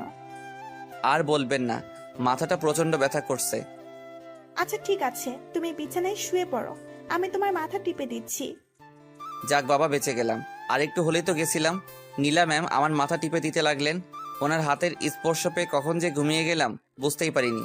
এদিকে স্বপ্নে আমি দেখতে লাগলাম তিশাকে জড়িয়ে ধরে শুয়ে আছি। তিশা বলতে লাগলো, এই আরিয়ান কি করছো, ছাড়ো বলছি। হঠাৎই কারো শরীরে ঝাঁকুনিতে আমার ঘুমটা ভেঙে গেল। চোখ মেলে দেখি আমি নীলা ম্যামকে জড়িয়ে ধরে আছি। আমি তো ভয় একেবারে শেষ। তার মানে আমি এতক্ষণ স্বপ্ন দেখছিলাম। নীলা ম্যামকে তিশা ভেবে জড়িয়ে ধরলাম। এখন উনি আমাকে কি ভাববেন? আমাকে ক্ষমা করে দিন, আমি আসলে বুঝতে পারিনি। ক্ষমা চাইতে হবে না, আমার তো ভালোই লাগছিল। কি ভালো লাগছিল? এই যে তুমি জড়িয়ে ধরে আছো। এ কথা বলার সাথে সাথে ওনাকে ছেড়ে দিলাম। দেখুন, আমি কিন্তু ইচ্ছে করে এসব করিনি। জানি তো, এখন আপনি যেতে পারেন। হুম, যাব। তার আগে আমাকে একটা ইয়ে দাও। ইয়ে দাও মানে ঠিক বুঝলাম না। আর আমি পাপ্পির কথা বলছি। কি? এ কথা বলার সাথে সাথে আমি এক লাফে বিছানা থেকে নেমে ওয়াশরুমে চলে গেলাম। যাক বাবা, বেঁচে গেলাম। কি ধকলটাই না গেল। এদিকে আমার এই অবস্থা দেখে নীলা ম্যাম হাসতে হাসতে চলে গেলেন। উনি চলে যাওয়ার পর ওয়াশরুম থেকে বের হয়ে চলে আসলাম। তারপর ঘড়ির দিকে তাকিয়ে দেখি 10টা বেজে গেছে। তারপর খাবার টেবিলে চলে গেলাম। নীলা ম্যাম দেখে আমার দিকে তাকিয়ে হাসছে। এইভাবেই খাবার শেষ করে রুমে চলে আসলাম। রুমে এসে আর কিছুক্ষণ পড়লাম, তারপর ঘুমিয়ে গেলাম। সকালে আজানের শব্দে ঘুমটা ভেঙে গেল। তারপর মসজিদে চলে গেলাম, নামাজ পড়ে আবার বাড়িতে চলে আসলাম। এইভাবেই কিছুদিন চলে গেল। এদিকে তিশা আর আমার প্রেম বেশ ভালোই চলছে। আর নীলা ম্যামের প্যারা তো আছেই। পরীক্ষার আর 1 মাস বাকি। একদিন আমি আর তিশা মিলে পার্কে বসে প্রেম করছিলাম। হঠাৎই তিশা আমাকে বলল, আচ্ছা, নীলা কি এখনো তোমাকে ভালোবাসে? বাসে। উনি তো আর আমাদের সম্পর্কের কথা জানেন না। এবার জানানোর সময় হয়েছে। কি? না, ভুলেও নীলা ম্যামকে আমাদের সম্পর্কের কথা বলবি না। না, এবার আমাদের বলতেই হবে। এই কথা বলেই তিশা মোবাইলে কি যেন করতে লাগলো। তারপর বলল, কাজ হয়ে গেছে। কাজ হয়ে গেছে মানে? কি করেছিস? এই ছবিগুলো দেখতে পাচ্ছিস? এইগুলো আমি নীলার মোবাইলে পাঠিয়ে দিয়েছি। কি? তুই এটা কেন করলি বল? এটা দেখার পর নীলা তোর আর আমার ব্যাপারে সব জেনে যাবে, আর তোকে পাওয়ার কথা কখনো ভাববে না। এই কথা বলেই তিশা আমাকে শক্ত করে জড়িয়ে ধরলো। তারপর বলতে লাগলো, দেখ, তোকে আমি কখনোই হারাতে পারবো না। আমি বুঝতে পারছি ও এটা কেন করলো। তারপর আমিও ওকে শক্ত করে জড়িয়ে ধরে ওর কপালে একটা চুমু দিলাম। তারপর বলতে লাগলাম, আমি জানি তুই আমাকে হারানোর ভয় করছিস। পৃথিবীর কোনো শক্তি আমাদের দুজনকে আলাদা করতে পারবে না। তোকে ভয় পেতে হবে না, আমি তোর আছি, তোরই থাকবো। তাই যেন হয়। এবার আমাকে ছাড়, বাড়ি যেতে হবে। আজকে তোর জন্য ক্লাসও করতে পারলাম না। ওই আমার জন্য মানে? আমি কি তোকে এখানে আটকে রেখেছি নাকি? তুই আটকে রাখিসনি, তোর ভালোবাসা আমাকে এখানে আটকে রেখেছে। তারপর ওর সাথে আর কিছুক্ষণ সময় কাটিয়ে বাড়িতে চলে আসলাম। বাড়িতে এসে দরজার সামনে দাঁড়িয়ে আছি। না জানি ভিতরে গেলে আমার জন্য কোন বিপদ অপেক্ষা করছে। তারপর দরজা খুলে ভিতরে ঢুকে যা দেখলাম, বাড়িতে কেউ নেই। কি ব্যাপার, সবাই গেল কোথায়? তারপর আমার রুমে চলে আসলাম। মোবাইলটা বের করে যা দেখলাম, আঙ্কেল আমাকে 24টা মিস কল দিয়েছে। আমার ফোন সাইলেন্ট থাকায় ধরতে পারিনি। তারপর আমি কল ব্যাক করলাম, সাথে সাথে ফোন রিসিভ করলেন। তারপর আঙ্কেল রাগী কণ্ঠে বলতে লাগলেন, কোথায় আছো তুমি? এতগুলো ফোন দিলাম, রিসিভ করলে না কেন? না মানে ফোনটা সাইলেন্ট ছিল, তাই ধরতে পারিনি। আচ্ছা ঠিক আছে, তুমি তাড়াতাড়ি এই হাসপাতালে চলে আসো। হাসপাতালে কেন? কারো কিছু হয়েছে নাকি? আসলেই দেখতে পারবে। এ কথা বলেই ফোন কেটে দিলেন। আঙ্কেল হঠাৎ আমাকে হাসপাতালে যেতে বললেন কেন? আমার টেনশন হতে লাগলো। তারপর সোজা হাসপাতালে চলে গেলাম। গিয়ে আঙ্কেলকে ফোন দিলাম। তারপর আঙ্কেল কোথায় আছেন তা জেনে নিলাম। আঙ্কেলের কাছে চলে গেলাম। গিয়ে দেখি আঙ্কেল আন্টি কেবিনের বাইরে দাঁড়িয়ে আছে। আমি দৌড়ে ওদের কাছে গেলাম। আমি যেতেই আঙ্কেল আন্টি আমার দিকে কেমনভাবে তাকিয়ে আছে। আমি বললাম, আপনারা হাসপাতালে কি করছেন? আর নীলা ম্যাম তো মনে হয় কলেজে আছে। নীলা কোথায় আছে দেখতে চাও? এই কথা বলেই আঙ্কেল আমাকে কেবিনের সামনে নিয়ে গেলেন। তারপর কান্না কান্না ভাব নিয়ে বলতে লাগলেন, ওই যে দেখো নীলা। আমি ভিতরে তাকাতেই চোখ কপালে উঠে গেল। দেখলাম নীলা ম্যাম বেডে শুয়ে আছে, আর ওনার হাতে ব্যান্ডেজ করা। আঙ্কেল, ওনার এই অবস্থা কিভাবে হলো? তোমার জন্য আজকে ওর এই অবস্থা। আমার জন্য মানে? কি বলছেন? আমি তো কিছুই বুঝতে পারছি না। আমি জানি নীলা তোমার সাথে শুরুতে অনেক বাজে বিহেভ করতো। অবশ্য তার জন্য দায়ী আমরাই, কারণ ও আমাদের একমাত্র সন্তান। তাই ও যখন যা চেয়েছে তাই এনে দিয়েছি, যার কারণে ওর মধ্যে অহংকার ঢুকে গিয়েছে। যেদিন তুমি ওর জীবন বাঁচিয়েছিলে সেদিন থেকেই ও তোমাকে নিয়ে ভাবতে শুরু করে। তারপর একটা সময় ও তোমাকে সত্যি ভালোবেসে ফেলে। তোমাকে ভালোবাসার পর থেকে ও অনেক পাল্টে যায়, কিন্তু তুমি ওর ভালোবাসা উপেক্ষা না করে অন্য একজনকে ভালোবাসলে। সেটাও মেনে নিতে পারিনি, তাই ও সুইসাইড করার চেষ্টা করেছে। ওর মোবাইলে কিছু ছবি দেখতে পেয়েই আমি বুঝতে পারি কেন সুইসাইড করার চেষ্টা করলো। বিশ্বাস করো, আমার মেয়েটা তোমাকে সত্যি অনেক ভালোবাসে। তোমাকে না পেলেও বাঁচবে না। অবাক হয়ে ওনার কথা শুনছি। তোমার আর ওই মেয়েটার সম্পর্ক কতদিনের? আঙ্কেল 2 মাস হবে। হঠাৎই আঙ্কেল হাত জোর করে বলতে লাগলেন, আমি তোমার কাছে হাত জোর করে আমার মেয়ের জীবন ভিক্ষা চাইছি। আন্টিও কান্নাকাটি করতে লাগলেন। আরে আঙ্কেল, কি করছেন? আপনারা আমার গুরুজন, প্লিজ এভাবে বলবেন না। এবার পড়লাম মহা বিপদে। এখন আমি কি করব? নীলা ম্যামকে তো আমি কখনোই মেনে নিতে পারবো না। আমার মেয়ের জীবন কিন্তু তোমার হাতে। দেখুন আঙ্কেল, আমি তিশাকে ছাড়া আমার জীবনে আর কাউকে গ্রহণ করতে পারবো না। তোমার যত টাকা লাগবে আমায় বলো, সব আমি দিব। আঙ্কেল, আপনি এসব কি বলছেন? টাকার থেকেও ভালোবাসা আমার কাছে অনেক দামি, তাই এসব বলবেন না। তাহলে এখন আমি কি করব তুমিই বলো। আচ্ছা ঠিক আছে, আমাকে ভাবার জন্য কিছু সময় দেন। এ কথা বলেই হাসপাতাল থেকে বের হয়ে চলে আসলাম। বাইরে এসে ভাবতে লাগলাম এখন আমি কি করব। উফ, মাথায় কিছু আসছে না। কিছুদিন পরে পরীক্ষা, তার মধ্যে আবার এই ঝামেলা। না, তিশাকে ব্যাপারটা জানাতে হবে। তারপর তিশাকে কল দিলাম, ওকে একটা রেস্টুরেন্টে ঠিকানা দিলাম, সেখানে আসতে বললাম। কিছুক্ষণ পরেই ও চলে আসলো। এসেই আমাকে বলতে লাগলো, কি জনাব, এত জরুরি ডাকার কারণ কি? ও তুই এসেছিস, এখানে বসে পড়। বসলাম। তা তোকে এত চিন্তিত দেখাচ্ছে কেন? একটা সমস্যা হয়ে গেছে। কি সমস্যা বল, আমি সব সমাধান করে দেব। আচ্ছা তোকে একটা কথা বলি, আমি যদি এখন তোকে রেখে অন্য কাউকে বিয়ে করি তাহলে তুই কি করবি? কি আর করব, প্রথমে তোকে খুন করব, তারপর নিজে মরবো। এই হঠাৎ এই কথা বলছিস কেন? কি, তুই আমাকে খুন করবি? তুই শুধু আমাকে ছাড়া যেন অন্য কাউকে বিয়ে করার কথা স্বপ্নেও না ভাবিস। আমাকে এত ভালোবাসিস? কেন, তোর কি সন্দেহ আছে নাকি? আমি জানি তুই আমাকে অনেক ভালোবাসিস। তাহলে হঠাৎ এসব কথা বলছিস কেন? এগুলো কি তোর জরুরি কথা? আরে না, আমি ডেকেছি অন্য কারণে। কি কারণে ডেকেছিস সেটা বল। তারপর ওকে নীলা ম্যামের ব্যাপারে সব বললাম। সব শোনার পরও বলল, তুই এখনই আমার সাথে চল। তোর সাথে যাব মানে? কথা না বলে আমার সাথে চল। এ কথা বলে তিশা আমার হাত ধরে টেনে নিয়ে চলল। তারপর গাড়ির ভিতরে বসালো। ও গাড়িতে বসে গাড়ি স্টার্ট দিল। কি হলো, আমাকে কোথায় নিয়ে যাচ্ছিস? চুপ থাক, কোনো কথা বলবি না। তারপর আমি চুপ হয়ে গেলাম। কিছুক্ষণ চুপ থাকার পর ওর নীরবতা ভেঙে বলল, আমাকে বিয়ে করবি? হঠাৎ এই কথা বলছিস কেন? যা বললাম তার উত্তর দে। করব, কোনো সন্দেহ আছে? এখন করতে পারবি? কি বলছিস কি তুই? তোর মাথা ঠিক আছে? আমি একদম ঠিক আছি। প্লিজ আমাকে এখন বিয়ে কর। আমি বুঝেছি ও কেন বিয়ের কথা বলছে। ওর মনে এখন আমাকে হারানোর ভয় আরো বেশি হচ্ছে। আমি ওকে গাড়ি থামাতে বললাম। তারপর ও রাস্তার একপাশে গাড়ি দাঁড় করালে আমি ওকে এক টান দিয়ে আমার কাছে নিয়ে আসলাম। তারপর ওকে শক্ত করে বুকের ভিতর জড়িয়ে নিলাম। ও আমাকে জড়িয়ে ধরলো। আমি বুঝতে পারছি তুই কেন বিয়ের কথা বলছিস। বুঝতেই যখন পারছিস তাহলে জিজ্ঞেস করছিস কেন? দেখ, আমি এখনো বিয়ের জন্য তৈরি হইনি। আমি এত কথা শুনতে চাই না। আমি যখন বলেছি এখন বিয়ে করতে হবে মানে করতে হবে। দেখ, পাগলামি করিস না। এখন যদি তোকে আমি বিয়ে করি তাহলে বিয়ের পর খাওয়াবো কি? সেটা নিয়ে তোকে ভাবতে হবে না। এখন বেশি কথা না বলে চল। তারপর ও আবার গাড়ি স্টার্ট দিল। সোজা কাজী অফিসের সামনে এসে গাড়ি দাঁড় করালো। তারপর আমাকে হাত ধরে গাড়ি থেকে নামালো। এত জোরে হাত ধরেছে যেন আমি ওকে রেখে পালিয়ে যাব। আমাকে নিয়ে কাজী অফিসের ভিতরে গেল। তারপর ও মোবাইল বের করে ওর কিছু ফ্রেন্ডসকে কল দিয়ে এখানে আসতে বলল। কিছুক্ষণ পর সবাই চলে আসলো, সবগুলো মেয়ে ফ্রেন্ড। ওরা এসে বলতে লাগলো, আরে দিশা, তুই কি এই পিচ্চিটাকে বিয়ে করবি? ও হচ্ছে তোদের দুলাভাই। বাহ, আমাদের দুলাভাই দেখতে খুব সুন্দর, অনেক কিউট। ওই পিচ্ছি, তুমি আগে কোথায় ছিলে? যদি জানতাম তোমাকে নিয়ে পালিয়ে যেতাম। কি? ওই তোরা কি শুরু করলি বলতো? কই, আমরা আবার কি করলাম? ওই তুই রেগে যাচ্ছিস কেন? চুপ কর, তোর তো মেয়েদের সাথে কথা বলতে বেশ ভালো লাগে। লুচু কোথাকার। দেখলেন তো, আমি কি এখনো কোনো মেয়ের সাথে কথা বলেছি? তার আগে আমাকে লুচু বানিয়ে দিল। তারপর আর কি, আমার আর তিশার বিয়ে হয়ে গেল। তারপর ওনার বান্ধবীদের বিদায় দিলেন।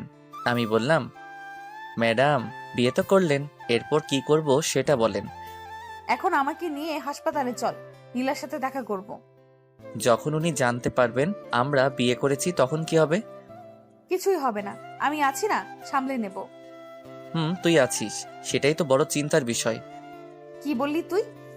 আমি ওর দিকে এক দৃষ্টিতে তাকিয়ে আছি, কারণ রাগলে ওর সৌন্দর্য আরো কয়েক গুণ বৃদ্ধি পায়। গাল দুটো লাল হয়ে যায়, যেন আমার সামনে কোনো এক রাগী পরী দাঁড়িয়ে আছে।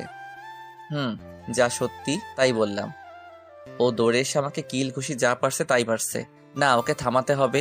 কোনো উপায় না পেয়ে ওকে শক্ত করে বুকের ভিতর জড়িয়ে ধরলাম। সাথে সাথে ও একদম শান্ত হয়ে গেল। আমি ওর কানের কাছে মুখ নিয়ে গিয়ে বললাম, কি ম্যাডাম, এত রাগ কোথা থেকে আসে? কি হলো বলো? জানি না। আমি বলি, রাগ আসে আপনার এই গোবরে ভরা মাথা থেকে? এই কথা বলতেই ও আমার বুক থেকে মাথাটা তুললো। ওর রাগ দেখে আমি এক দৌড়ে বাইরে চলে আসলাম।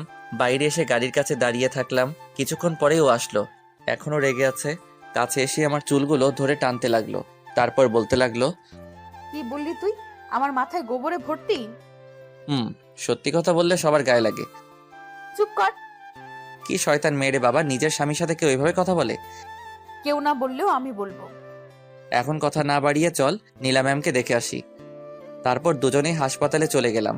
আমি শুধু ভাবছি যদি নীলা ম্যাম জানতে পারে আমরা দুজন বিয়ে করেছি, তখন উনি কি করবেন। হাসপাতালে এসে দুজন একসাথে নীলা ম্যামের কেবিনে গেলাম। দেখলাম নীলা ম্যাম আমাদের দুজনকে একসাথে দেখে রাগী দৃষ্টিতে তাকিয়ে আছে। তারপর উনি তিশার দিকে তাকিয়ে বললেন, ওই মেয়ে, তুই এখানে কি করছিস? তোমাকে দেখতে আসছি। আমি বেঁচে আছি না মরে আছি সেটা দেখতে এসেছিস? তুমি কি বলছো এসব? তুই কি ভেবেছিস আমার থেকে ওকে কেড়ে নিয়ে তুই ভালো থাকবি? ম্যাম আপনি এসব কি বলছেন? আমি ওকে ভালোবাসি, তাই আপন করে নিয়েছি। এখানে কেড়ে নেওয়ার কথা এলো কেন? আমিও তোমাকে সত্যিকারের ভালোবাসি, প্লিজ আমাকে আপন করে নাও। একথা বলেই নীলা ম্যাম আমাকে জড়িয়ে ধরলেন। আমাকে জড়িয়ে ধরাতে তিশা তেলে বেগুনে জ্বলে উঠল। এক ধাক্কায় নীলা ম্যামকে আমার থেকে সরিয়ে দিলেন। তারপর বলতে লাগলেন, তোমার সাহস কি করে হয় আমার স্বামীকে জড়িয়ে ধরার? একথা বলার পর দেখি আঙ্কেল আন্টি সবাই হা করে তাকিয়ে আছে। স্বামী মানে? কার স্বামী? আমরা দুজনে বিয়ে করছি। ও যা বলছে তা কি সত্যি? হুম, সত্যি। না, এই হতে পারে না। তুমি শুধু আমার, তোমাকে ছাড়া আমি বাঁচবো না। দেখুন, কারো জন্য কারো জীবন থেমে থাকে না। এটাই হয়তো নিয়তি ছিল। হয়তো আপনি আমার থেকেও ভালো কাউকে আপনার জীবন সঙ্গী হিসেবে পাবেন। নীলা ম্যাম শুধু কান্না করছে। এখানে তোমার কোনো দোষ নেই, তুমি একদম সঠিক সিদ্ধান্ত নিয়েছো। বাবা, এখন আমার কি হবে? তোকে আমি বলেছিলাম ওর জন্য তোকে একদিন কান্না করতে হবে, আজ সেই দিন এলো। আঙ্কেল, এবার আমাদেরকে যেতে হবে। তোমরা এখন কোথায় যাবে? আমি এখন বিবাহিত, এখন তো আর আপনার বাড়িতে থাকা যায় না। কেন থাকা যাবে না? আমি কি তোমাদের তাড়িয়ে দিচ্ছি নাকি? না আঙ্কেল, আমি তা বলছি না। আমি নিজেই চলে যাচ্ছি। এবার আমাকে কিছু করতে হবে, নিজের পায়ে দাঁড়াতে হবে। আচ্ছা, তুমি যখন চলে যেতে চাইছো তাহলে তোমাকে আর আটকাবো না। তারপর আঙ্কেল আন্টির থেকে বিদায় নিয়ে চলে আসলাম। নীলা ম্যামের দিকে তাকিয়ে দেখি উনি কান্না করছেন। করুক কান্না, আমার কিছু করার নেই। তারপর বাইরে এসে তিশাকে বললাম, আঙ্কেলের বাড়িতে নিয়ে চল। কেন, ওখানে গিয়ে কি করবি? তোকে যেটা বললাম সেটা কর। তারপর তিশা গাড়ি স্টার্ট দিল। কিছুক্ষণ পরে আঙ্কেলের বাড়ির সামনে চলে আসলাম। তারপর আমি এক দৌড়ে ভিতরে চলে গেলাম। আমার রুমে গিয়ে জামা কাপড় গোছালাম। তারপর বের হয়ে চলে এলাম। ও, তুই জামা কাপড় নিয়ে এসেছিলি? হুম। ওই, বিয়ে তো করলি, এবার কি করব সেটা বল। তোকে কিছু ভাবতে হবে না, যা করার আমি করছি। তারপর তিশা ফোন বের করে কাকে যেন কল দিল। তারপর কথা বলতে লাগলো। কথা বলা শেষ করলো। কি হলো, কার সাথে কথা বললি? তোর শ্বশুরের সাথে। আমি তো ভয় পেয়ে গেলাম, কারণ শুনলাম উনি নাকি রাগী মানুষ। উনিও আঙ্কেলের মতো বড় ব্যবসায়ী। তুই ওনাকে কি বলেছিস? দাঁড়া, আগে তোর ঘাম মুছে দেই। এবার বল। বাবার কথা শুনেই তোর এত ভয় হচ্ছে কেন? ভয় করছে মানে? তুই কি বলতে চাইছিস? আমি কি তোর বাবাকে ভয় পাই নাকি? তা তো দেখতেই পাচ্ছি, কিন্তু একটা। কি বললি? আমি ভীতু? দাঁড়া দেখাচ্ছি। এই বলে আমি ওকে যেই ধরতে যাব, অমনি এক দৌড়ে ও গাড়ির ভিতরে চলে গেল। এবার দেখি তুই করতে পারিস। এখন নয়, তোকে তো আমি পরে দেখে নিব। ও আচ্ছা, তাহলে আমিও দেখবো আমার বরটা কি করে। এবার কোথায় যাব, কোথায় থাকবো, আমার মাথায় কিছু আসছে না। গাড়িতে উঠে বস। কেন, সারা জীবন কি গাড়িতে থাকবো নাকি? তুই উঠে বস, আমি সব বলছি। তারপর আমি গাড়িতে উঠলাম। আমাদের বিয়ের কথা বাবাকে বলেছি। কি? বাবা আমাদের মেনে নিয়েছে। এত তাড়াতাড়ি মেনে নিল? অবাক হওয়ার কিছু নেই, বাবা আমার সুখের জন্য সব করতে পারে। তোর বাবা নিশ্চয়ই পাগল। কি বললি? বাবা পাগল? দেখ, রাগিস না। তুই দেখ, আমার মতো একটা ছেলে যার বাড়ি নেই গাড়ি নেই, এরকম একটা ছেলের বিয়ে হবার পরেও তোর বাবা কোনো রিয়াক্ট করলো না। এর মানে তোর বাবা মানে আমার শ্বশুর মশাই পাগল। দেখ, তোর হয়তো বাবাকে পাগল মনে হতে পারে, মা মারা যাওয়ার পর থেকেই। কি বললি? তোর মা মারা গেছে? কিন্তু তুই তো বলেছিলি বেঁচে আছে। বলেছিলাম, কারণ বাবা দ্বিতীয় বিয়ে করেছিল, আমার সৎমা আছে, যদিও ওনাকে কখনো নিজের মা বলে মানতে পারিনি। একটা কথা আছে জানিস, পর কখনো আপন হয় না। বুঝলাম। এখন আমরা কোথায় যাচ্ছি? এইখানে বাবা আমার জন্য একটা ফ্ল্যাট কিনেছিল, সেখানেই যাচ্ছি। এবার থেকে আমরা ওখানেই থাকবো। না দেখ, আমি থাকতে পারবো না, তুই থাকলে থাক। কি বলছিস তুই? থাকবি না মানে? কেন? দেখ, এটা খারাপ দেখায়। আমি কি বলতে চাচ্ছি তুই নিশ্চয়ই বুঝতে পারছিস। তুই কি বলতে চাচ্ছিস আমি বুঝতে পারছি, কিন্তু তবুও তোকে থাকতে হবে। একটা বড় বিল্ডিং এর সামনে এসে গাড়ি দাঁড় করালো। কি হলো, গাড়ি দাঁড় করালি কেন? আমাদের বাড়িতে চলে এসেছি। আমাদের না, শুধু তোর। দেখ, আমার যা কিছু সবকিছু তো তোর, কেন এমন করছিস? আমি তো ভুল কিছু বলছি না। আমি এত কথা শুনতে চাই না, ভেতরে চল। না, আমি যাব না। এবার কিন্তু আমার রাগ হচ্ছে। তোর রাগ আসলে আমি কি করব? দেখ এবার আমি কি করি। এই বলে ও আমার কলার ধরে টেনে হিঁচড়ে ভিতরে নিয়ে গেল। আমি তো হা হয়ে গেলাম। মেয়েদের গায়ে যে এত জোর ছিল আগে জানতাম না। তারপর আমাকে ভিতরে নিয়ে গিয়ে দরজা বন্ধ করে দিল। উফ, এইভাবে কেউ নিয়ে আসে নাকি? চুপ কর, কোনো কথা বলবি না। চুপ করেই তো আছি। একেবারেই চুপ থাকবি। আমার ঘরটা গুছিয়ে নে। এই বলে ও কোমরে ওড়না বেঁধে নিয়ে কাজে লেগে গেল। বাহ, এই না হলে আমার বউ। আমি এতক্ষণ কোনো কথা বলিনি। ঘর গোছানো শেষ করে আমাকে বলতে লাগলো। কেমন হলো? আমি শুধু এক ধ্যানে ওর দিকে তাকিয়ে আছি। কি হলো, কথা বলছিস না কেন? আমি ধীরে ধীরে ওর দিকে এগোতে লাগলাম। ও আমতা আমতা করে বলতে লাগলো। কি হলো, এভাবে এগিয়ে আসছিস কেন? আমি ওর দিকে এগিয়ে আসছি। ও পিছনে যেতেই দেওয়ালের সাথে লেগে গেল। আমি ওকে দেওয়ালের সাথে চেপে ধরলাম। ওর হাত দুটো আমার হাতের মধ্যে আবদ্ধ করলাম। ও কোনো কথা বলছে না, চোখ বন্ধ করে দাঁড়িয়ে আছে। আমি ধীরে ধীরে ওর ঠোঁটের দিকে মুখ নিয়ে যেতে লাগলাম। ওর গরম নিঃশ্বাস আমার মুখের উপর পড়ছে। তারপর ওর ঠোঁটের সাথে আমার ঠোঁট লাগিয়ে দিলাম। সাথে সাথে ও আমাকে শক্ত করে জড়িয়ে ধরলো। এভাবে কতক্ষণ ছিলাম জানি না। কিছুক্ষণ পরেই তিশা আমাকে এক ধাক্কা দিয়ে অন্য রুমে চলে গেল। আর আমি দাঁড়িয়ে রইলাম। ঘড়ির দিকে তাকিয়ে দেখি বিকাল 4টা বেজে গেছে। আমি আমার ব্যাগ নিয়ে তিশার পাশে রুমে গেলাম। তারপর ফ্রেশ হয়ে এসে বিছানায় বসে রইলাম।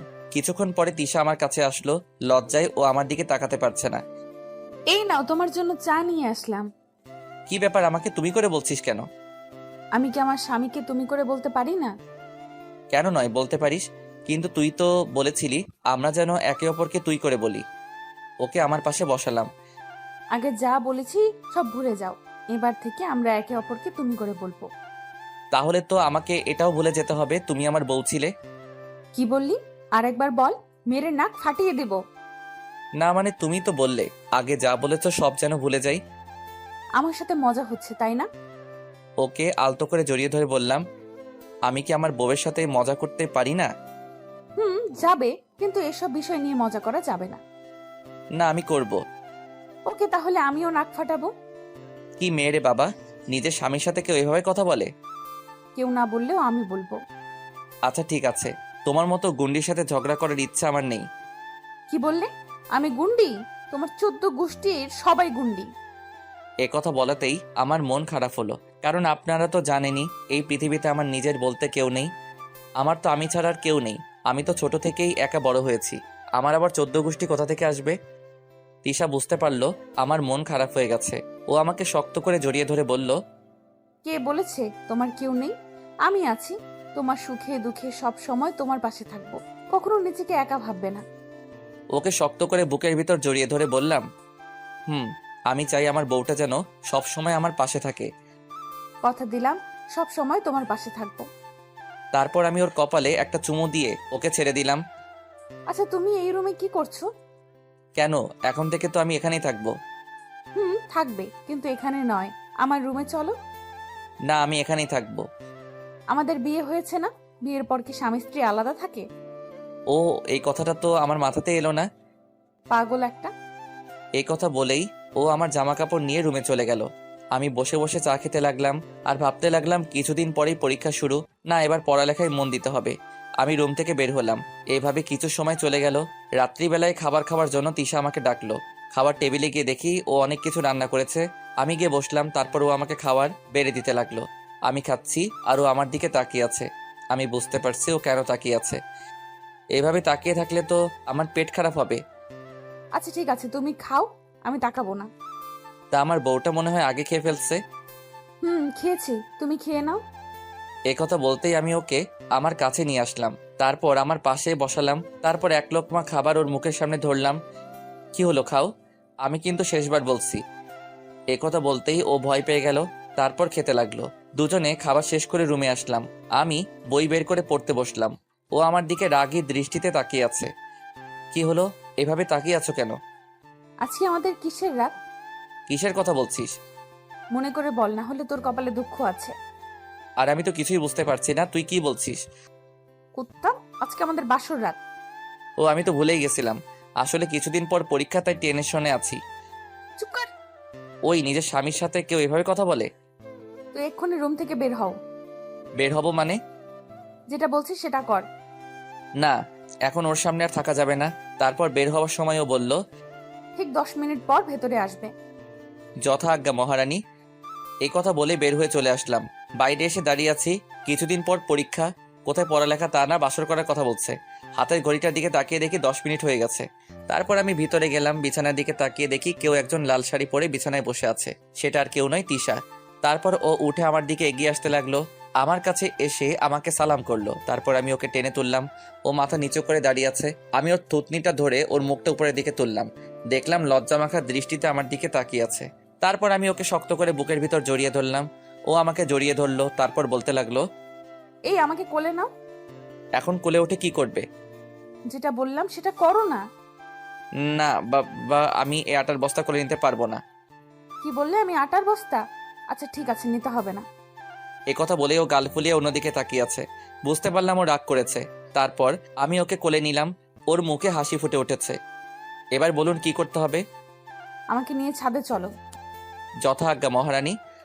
তারপর ওকে কোলে নিয়ে ছাদে আসলাম। এসে ওকে দোলনায় বসিয়ে দিলাম। আমি ওর কোলে মাথা রেখে শুয়ে পড়লাম। আজকে দেখো কি সুন্দর চাঁদ উঠেছে। কিন্তু আমি দেখবো না। কি বলো? এত সুন্দর চাঁদ আর তুমি দেখবে না? কারণ আমার পাশে তার থেকেও সুন্দর একটা চাঁদ আছে। ইস, তুমিও না, কি যে বলো। এভাবে কথা বলতে বলতে দুজন কিছুক্ষণ চন্দ্রবিলাস করলাম। তিশা বলল, চলো এবার রুমে যাই। ওকে মহারানী, চলেন। তারপর ওকে আবার কোলে নিয়ে রুমে আসলাম। এসে ওকে বিছানায় বসিয়ে দিলাম। আজকে কিন্তু আমাকে অনেক আদর করতে হবে। আমি এখন কিছু